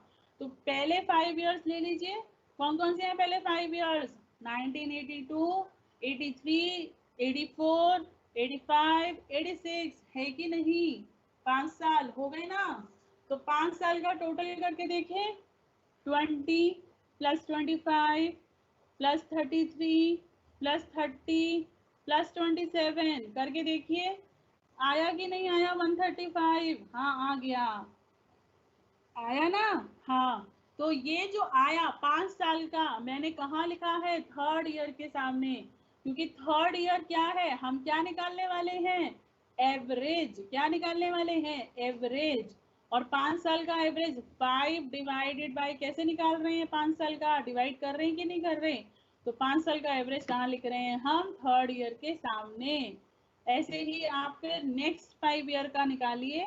नेक्स्ट 5 ईयर कौन से हो गए, मतलब ये नहीं कि 5 साल छोड़ के निकालना है। नेक्स्ट 5 ईयर मतलब 1983, 83 से शुरुआत कीजिए, 83, 84, 85, 86, 87। समझ आ रहा है कि नहीं, थोड़ा सा लंबा काम है, थोड़ा सा ध्यान से करना होगा, क्योंकि अगर एक भी साल, एक भी ईयर आपने ऊपर नीचे करा तो डाटा गलत हो जाएगा, आंसर गलत हो सकता है हमारा, है ना। तो इस तरीके से आप 5-5 साल का टोटल लेकर करते जाएंगे, और फिर उनका क्या करेंगे बच्चे, एवरेज करेंगे। क्या करेंगे, एवरेज। देखिए नेक्स्ट कॉलम आपको दिख रहा है ना, 5 ईयर्स मूविंग एवरेज। क्या किया है मैंने, 5 ईयर्स मूविंग एवरेज। अभी तो मैंने सिर्फ टोटल लिया था, मैंने क्या बोला था, टोटल लेना है।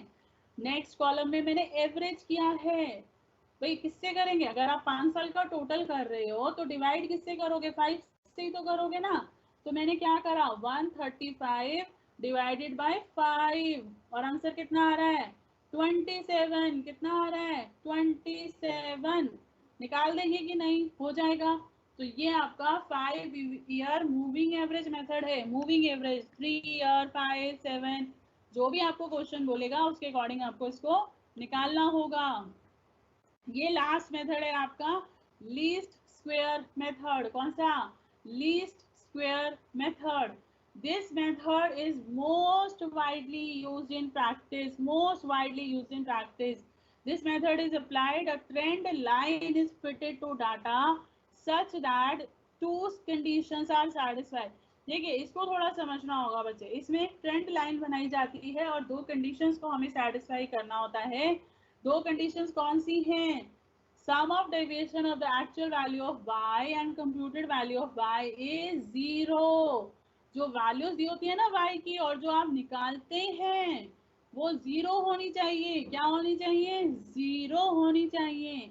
और उनका जो स्क्वायर होगा, वैल्यूज का जो स्क्वायर होगा वो एटलीस्ट होना चाहिए। क्या होना चाहिए? एटलीस्ट, कम से कम।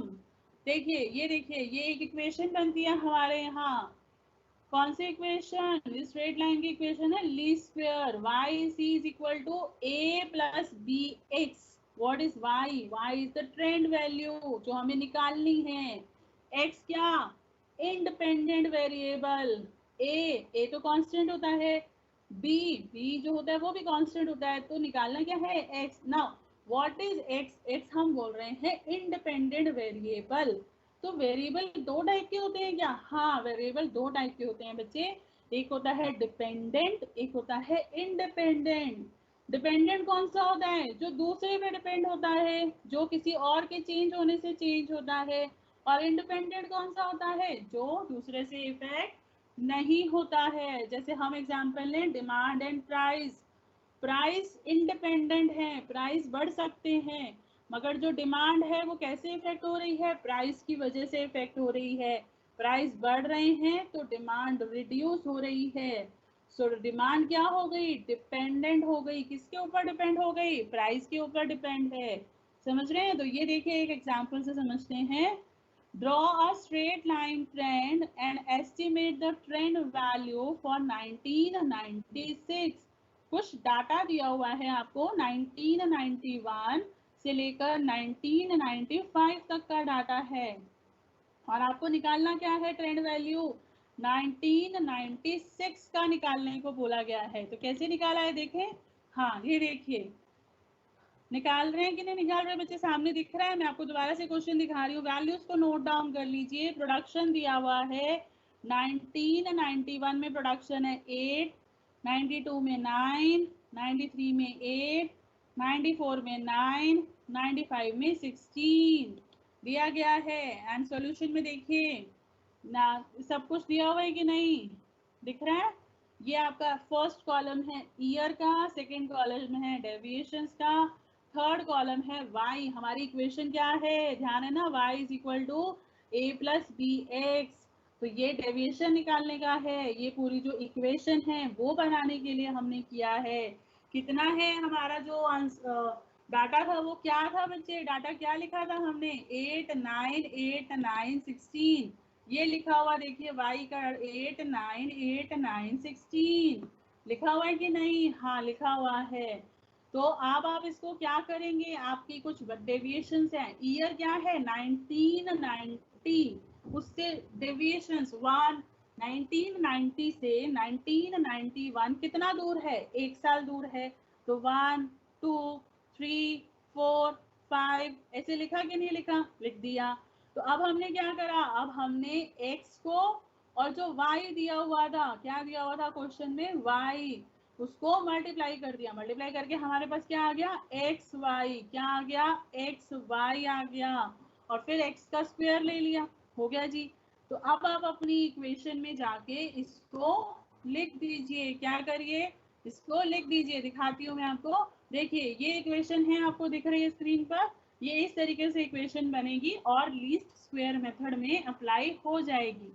थोड़ा सा आपको लगेगा कि एकदम से समझ नहीं आ रहा, आराम से आप अपनी बुक्स में से देखेंगे तो ये इक्वेशन भी समझ आएगी और इसको बनाने का करने का तरीका भी समझ में आएगा। इसमें कोई भी मुश्किल काम नहीं है। देखिए दोबारा से देखिए, y दिख रहा है आपको, x दिख रहा है, कौन कौन से कॉलम है, एक्स वाई निकाला, एक्स स्क्वायर निकाला, y is equal to A plus B X निकाला, हाँ निकाल दिया। तो ये सारा हमने with the help of two equation निकाला है। कौन सी दो इक्वेशन है? ये है दो equation, sigma y is equal to N A plus B sigma X and sigma X Y is equal to A sigma X plus B sigma X square. ये equations की हेल्प से हमने अपना डाटा निकाल दिया है। तो निकल गया हमारा आंसर पूरा। हाँ ये देखिए, ये दिख रहा है बच्चे आपको स्क्रीन पे, हमने ये पूरा आंसर सॉल्व किया हुआ है। जब हमने इसको पूरा सॉल्व किया तो हमारे पास y और a जो एक हमने निकाला था, लिया था 1906 का, हमें किसका निकालना था? 1996 का। मतलब क्या? 91, 92, 93, 94, 95 इनका डाटा गिवन है, 96 का निकाल के बताना था। So on the basis of the previous data of year 91 to 1995, we found the trend line for 1996। 1996 के लिए मैंने ट्रेंड लाइन यूज करते हुए डाटा निकाल के दिखा दिया। आ रहा है कि नहीं आ रहा है? ये थोड़ा सा प्रैक्टिस करिए, एकदम से नहीं आएगा। थोड़ा सा देखिए, इक्वेशंस है, मल्टीप्लाई करना होगा, सॉल्व करना होगा, लीनियर इक्वेशंस बन रही हैं, तो थोड़ा सा टाइम लगेगा, डोंट बी वरी। ये आराम से आपका हो जाएगा, आपकी बुक्स में डिफाइन किया हुआ है, ठीक है ना।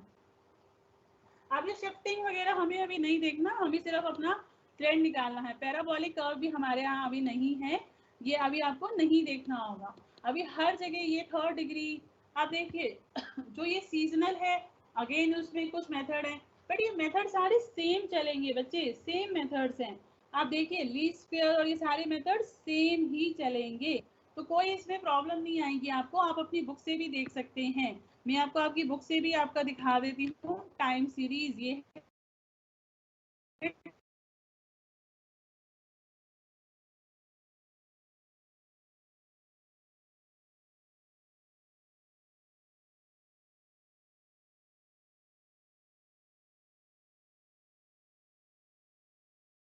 जो है ना एसओएल की सोल जो करते हैं, ये सारे है।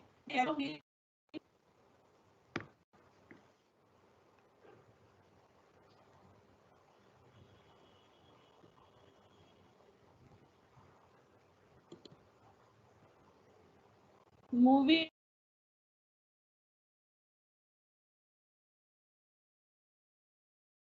एवरेज मेथड, कौन कौन से method? Movie average method and least square method, दो मेथड है।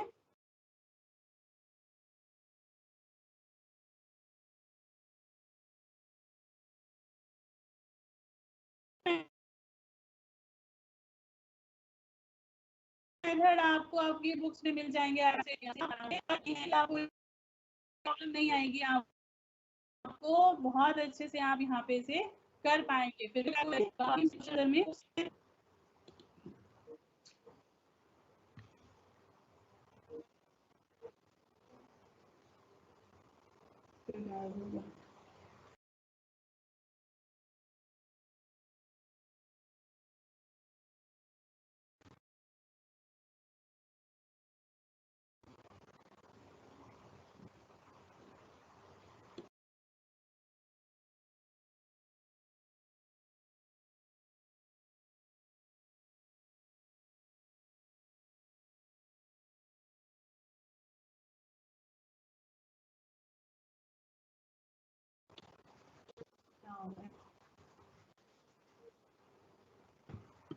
हेलो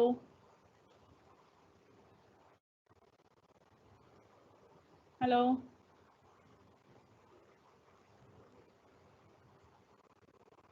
हेलो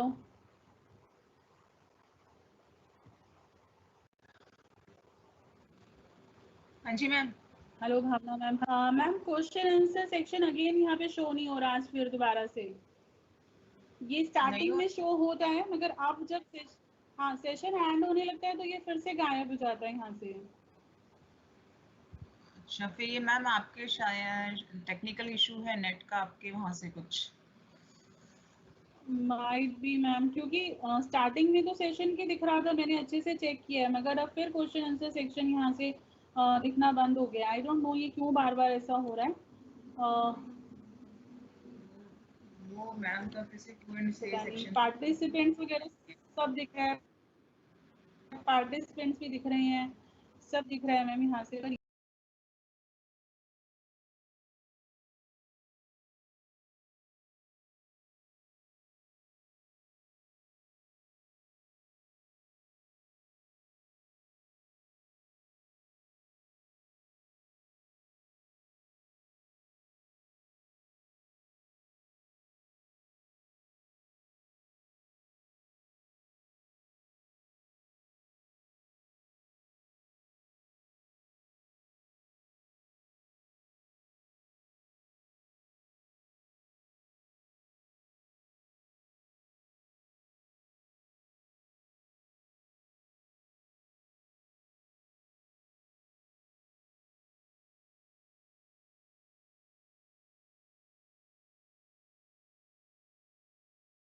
दीजिए। ठीक है मैम, ठीक है। ठीक। हाँ जी बच्चे, देखिए अब आपको ये दिखाई दे रहा होगा कि ये जो हम लोगों ने अभी अभी मैंने आपको बुक दिखाई है, आपकी बुक में ये लीस्ट स्क्वायर का क्वेश्चन गिवन है। लास्ट से अभी मैंने आपको बताया ना लीस्ट स्क्वायर क्या है, लीस्ट स्क्वायर का ये क्वेश्चन गिवन है। आप यहाँ सर देखिए, इसको ध्यान से देखिए, ये देखिए इक्वेशन बनाकर दी गई है, सिग्मा वाई इज इक्वल। हाँ जी मैम। मैम अपना आपका डेस्कटॉप लाइव नहीं हो रहा, डेस्कटॉप लाइव कीजिए।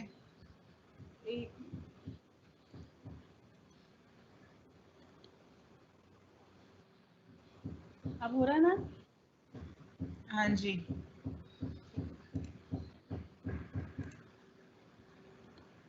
हाँ जी, देख रहे हैं बच्चे हाँ जी, लीस्ट कंटिन्यू स्क्वायर कीजिए। मेथड।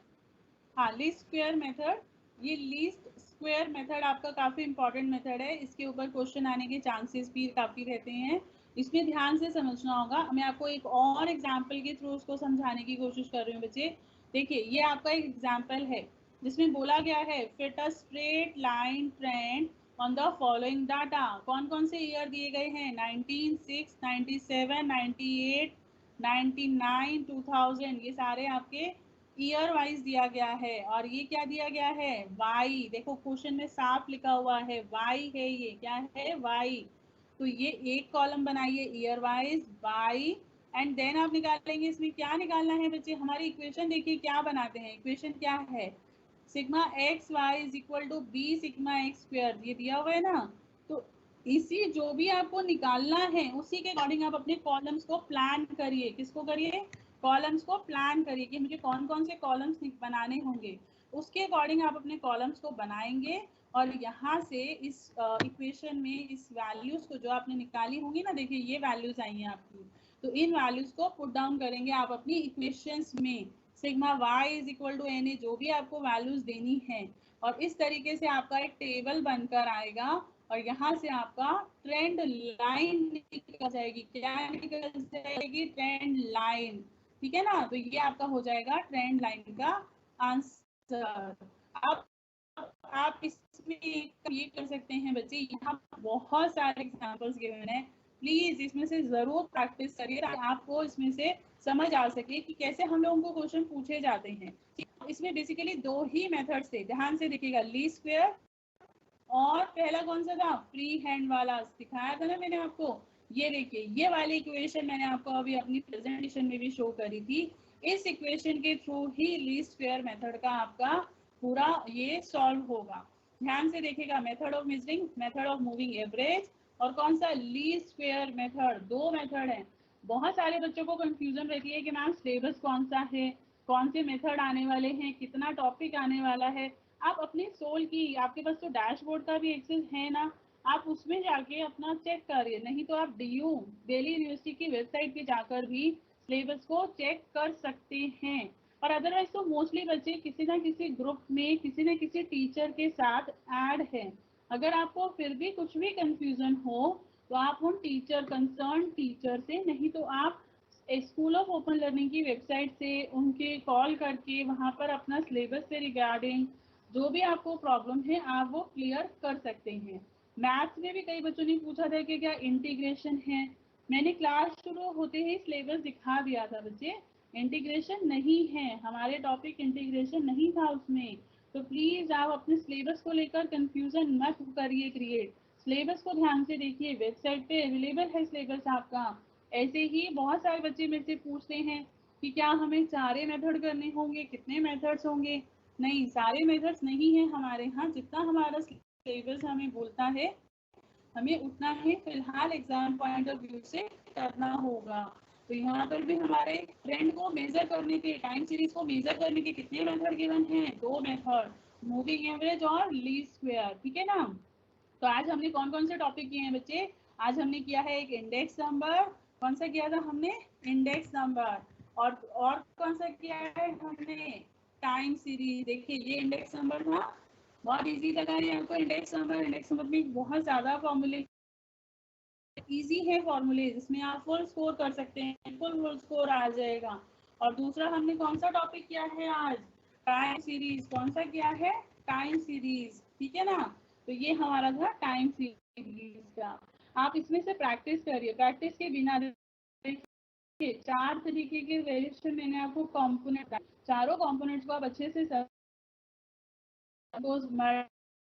एडिशन, ये देखिए ये सब मैंने आपको अभी करवा दिया, एडिशन वाला दिख रहा है कि नहीं। और इसी तरह से हमने इसमें भी किया है। तो यहाँ से आपको जो ये बुक है सारे प्रॉब्लम्स क्लियर हो जाएंगी। आई होप इसमें कोई होगा नहीं डाउट आपको। मैं दोबारा से आपका सिलेबस एक बार रिपीट कर रही हूँ for this paper, business maths and statistics. 2 parts paper है, business maths and business units cover होती हैं, matrix and application of matrices, calculus जिसमें differentiation, derivative, functional limits, continuity था, and application of calculus portion. Third था हमारा mathematics of finance, जो हमने 5th of May की क्लास में कवर किया था। देन हम लोगों का सेकेंड पोर्शन है बिजनेस स्टैटिस्टिक्स, स्टैटिस्टिक्स को यूज करना। तो उसमें हम लोगों ने 2 पार्ट्स में डिवाइड किया जिसमें 4 यूनिट्स हैं।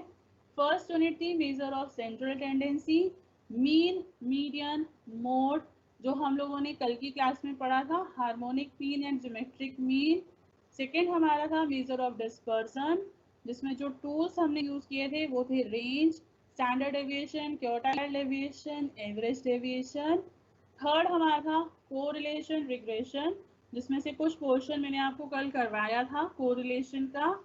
देन हम लोगों का टॉपिक था इंडेक्स नंबर, जो आज हम लोगों ने किया है इंडेक्स नंबर। एंड लास्ट था हमारा टाइम सीरीज, जो मैंने आपके सामने इस टाइम ओपन किया हुआ है टाइम सीरीज को। तो ये आपका पूरा सिलेबस है। अगर अभी भी कंफ्यूजन हो तो प्लीज आप अपने सिलेबस के लिंक पर जाकर, दिल्ली यूनिवर्सिटी में सिलेबस के लिंक पर जाकर चेक कर सकते हैं। आप सीबीसीएस में एनरोल हैं तो सीबीसीएस का सिलेबस ही आपके लिए भी एप्लीकेबल होगा। तो प्लीज़ आप उसको चेक करिए अच्छे से और उस सिलेबस को फॉलो करिए, उसमें सब कुछ गिवन है। फिर भी यदि कोई कंफ्यूजन हो तो स्कूल ऑफ ओपन लर्निंग के कंसर्न टीचर्स से या कंसर्न अथॉरिटीज़ के अपने डाउट्स को क्लियर रखिए, ठीक है बच्चे। ये मैं दोबारा से आपको एक बार मूविंग एवरेज ट्रेंड का दिखा रही हूँ। टाइम सीरीज में बच्चे कई बार कहते हैं कि हमें अच्छे से समझ नहीं आ रहा क्योंकि इसमें बहुत ज़्यादा डाटा यूज़ होता है। प्लीज़ आप एक बार ध्यान से देखिए, अगर आपको अभी भी इसमें कोई डाउट है तो आप अपना इस डाउट को प्लीज़ क्लियर करिए। और देखिए ये मेथड्स के मेरिट्स एंड डीमेरिट्स भी हैं, मेरी प्रेजेंटेशन में मैंने इन्हें कवर नहीं किया था। हाउएवर थ्योरी इतनी ज़्यादा तो मैं नहीं कहूँगी कि हाँ आ सकती है, बट आपको पता एटलीस्ट ज़रूर होना चाहिए, नॉलेज आपको होनी चाहिए कि कौन सा मेथड बेटर है। एंड अगर वो थोड़ा सा कम है तो उसमें लिमिटेशंस क्या हैं, क्यों हम उस मेथड को उतना बेटर नहीं बोल रहे हैं, लिमिटेशंस बता रहे हैं, तो वो लिमिटेशंस क्या हैं वो आपको ज़रूर पता होना चाहिए, ठीक है ना। तो 2 मेथड हम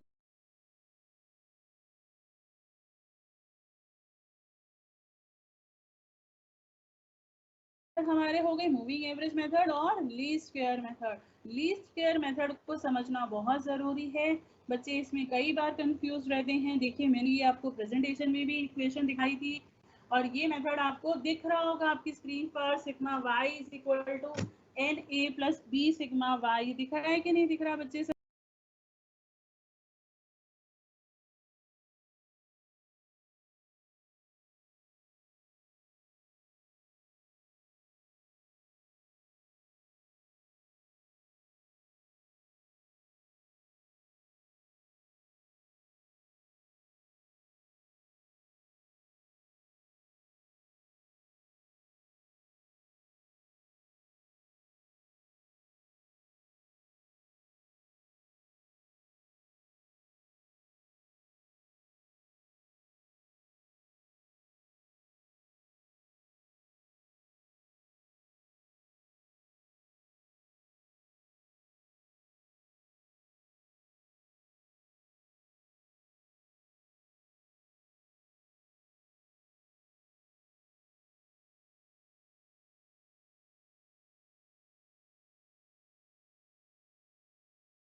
ये सारी इक्वेशंस को आपको सॉल्व करना होगा। इसके ऊपर बेस पे आपके क्वेश्चंस भी गिवन हैं। देखिए ये रहा क्वेश्चन जो मैंने अभी अभी आपके साथ डिस्कस किया है। बस आपको ये इक्वेशन, ये टेबल जो बना रखी है, इस टेबल को समझना है कि ये टेबल कैसे बनाई गई है। एंड देन समझने के बाद, समझ रहे ना क्या, उसको समझने के बाद देखिए वाई आपको क्वेश्चन में गिवन है, एक्स मैंने आपको बताया कैसे लेना था। आप कौन सा बेस ईयर लेते हैं, जैसे इस क्वेश्चन में बोला हुआ है फर्स्ट ईयर कौन सा है, 95 है, दिख रहा है ना क्वेश्चन में दिया हुआ। तो 95 इज योर फर्स्ट ईयर। तो फर्स्ट ईयर क्या है 95, जीरो। फर्स्ट ईयर क्या हो गया 95। तो 95 से कितना दूर है, जीरो दूर है। 1 2 3 4 5 ये सब निकल जाएगा। फिर एक्स और वाई निकाल दीजिए, एक्स का स्क्वायर ले लीजिए, और ये जो आपको इक्वेशन दी गई थी उस इक्वेशन में जाके ये सारी वैल्यूज को फिट कर दीजिए। क्या करना है, वैल्यूज को फिट करना है, और यहाँ से आपके पास आंसर आ जाएगा। आएगा कि नहीं, आ जाएगा ना। इसको ध्यान से समझना होगा। देखिए ये इक्वेशन देखिए लिखा हुआ है यहाँ पे, substituting these value into normal equations we obtain. तो ये इक्वेशंस आपको यहाँ से मिल जाएंगे आराम से, इसमें कोई प्रॉब्लम आपको नहीं आएगी बच्चे। यहाँ पर इनको इजीली सॉल्व आप कर सकते हैं। ये आप ही की बुक है जो स्कूल ऑफ ओपन लर्निंग ने दी है, तो इस बुक की हेल्प से आप ये पूरा सॉल्व कर पाएंगे। एक लीस्ट स्क्वायर मेथड है, ये सेम आपका जो मैंने अभी आपको समझाया था ना, ये वही वाला मेथड है, लीस्ट स्क्वायर मेथड। तो ये दोनों मेथड्स के बहुत सारे एग्जांपल्स हैं, देखिए ध्यान से देखिएगा इसको, और ये आराम से आपका सॉल्व होगा, ठीक है ना। तो ये आराम से हो जाएगा, एंड आई होप आपको कोई इसमें प्रॉब्लम नहीं आएगी। स्टिल आएगी तो आप इसमें क्वेश्चन आंसर्स में देख लीजिए। अगर अभी टेक्निकल रीजन की वजह से पता नहीं क्यों मैं उसमें देख नहीं पा रही हूँ, बट आई जस्ट होप कि आपको ये सारा कुछ क्लियर होगा अच्छे से, ठीक है। So all the very best for your exams बच्चे and for your preparation. Please अच्छे से करिए सब। स्टार्ट कर दूँ ना? हाँ जी। हाँ okay. So good morning students. आज हम लोगों को स्टैट्स का बाकी पोर्शन जो कि हम लोगों का कल रह गया था, index number and time series, ये दो टॉपिक हैं जो आज हमें कवर करने होंगे। कल हमने कौन कौन से टॉपिक कवर किए? प्लीज अच्छे से करिए सब कुछ, ठीक है। Thank you so much.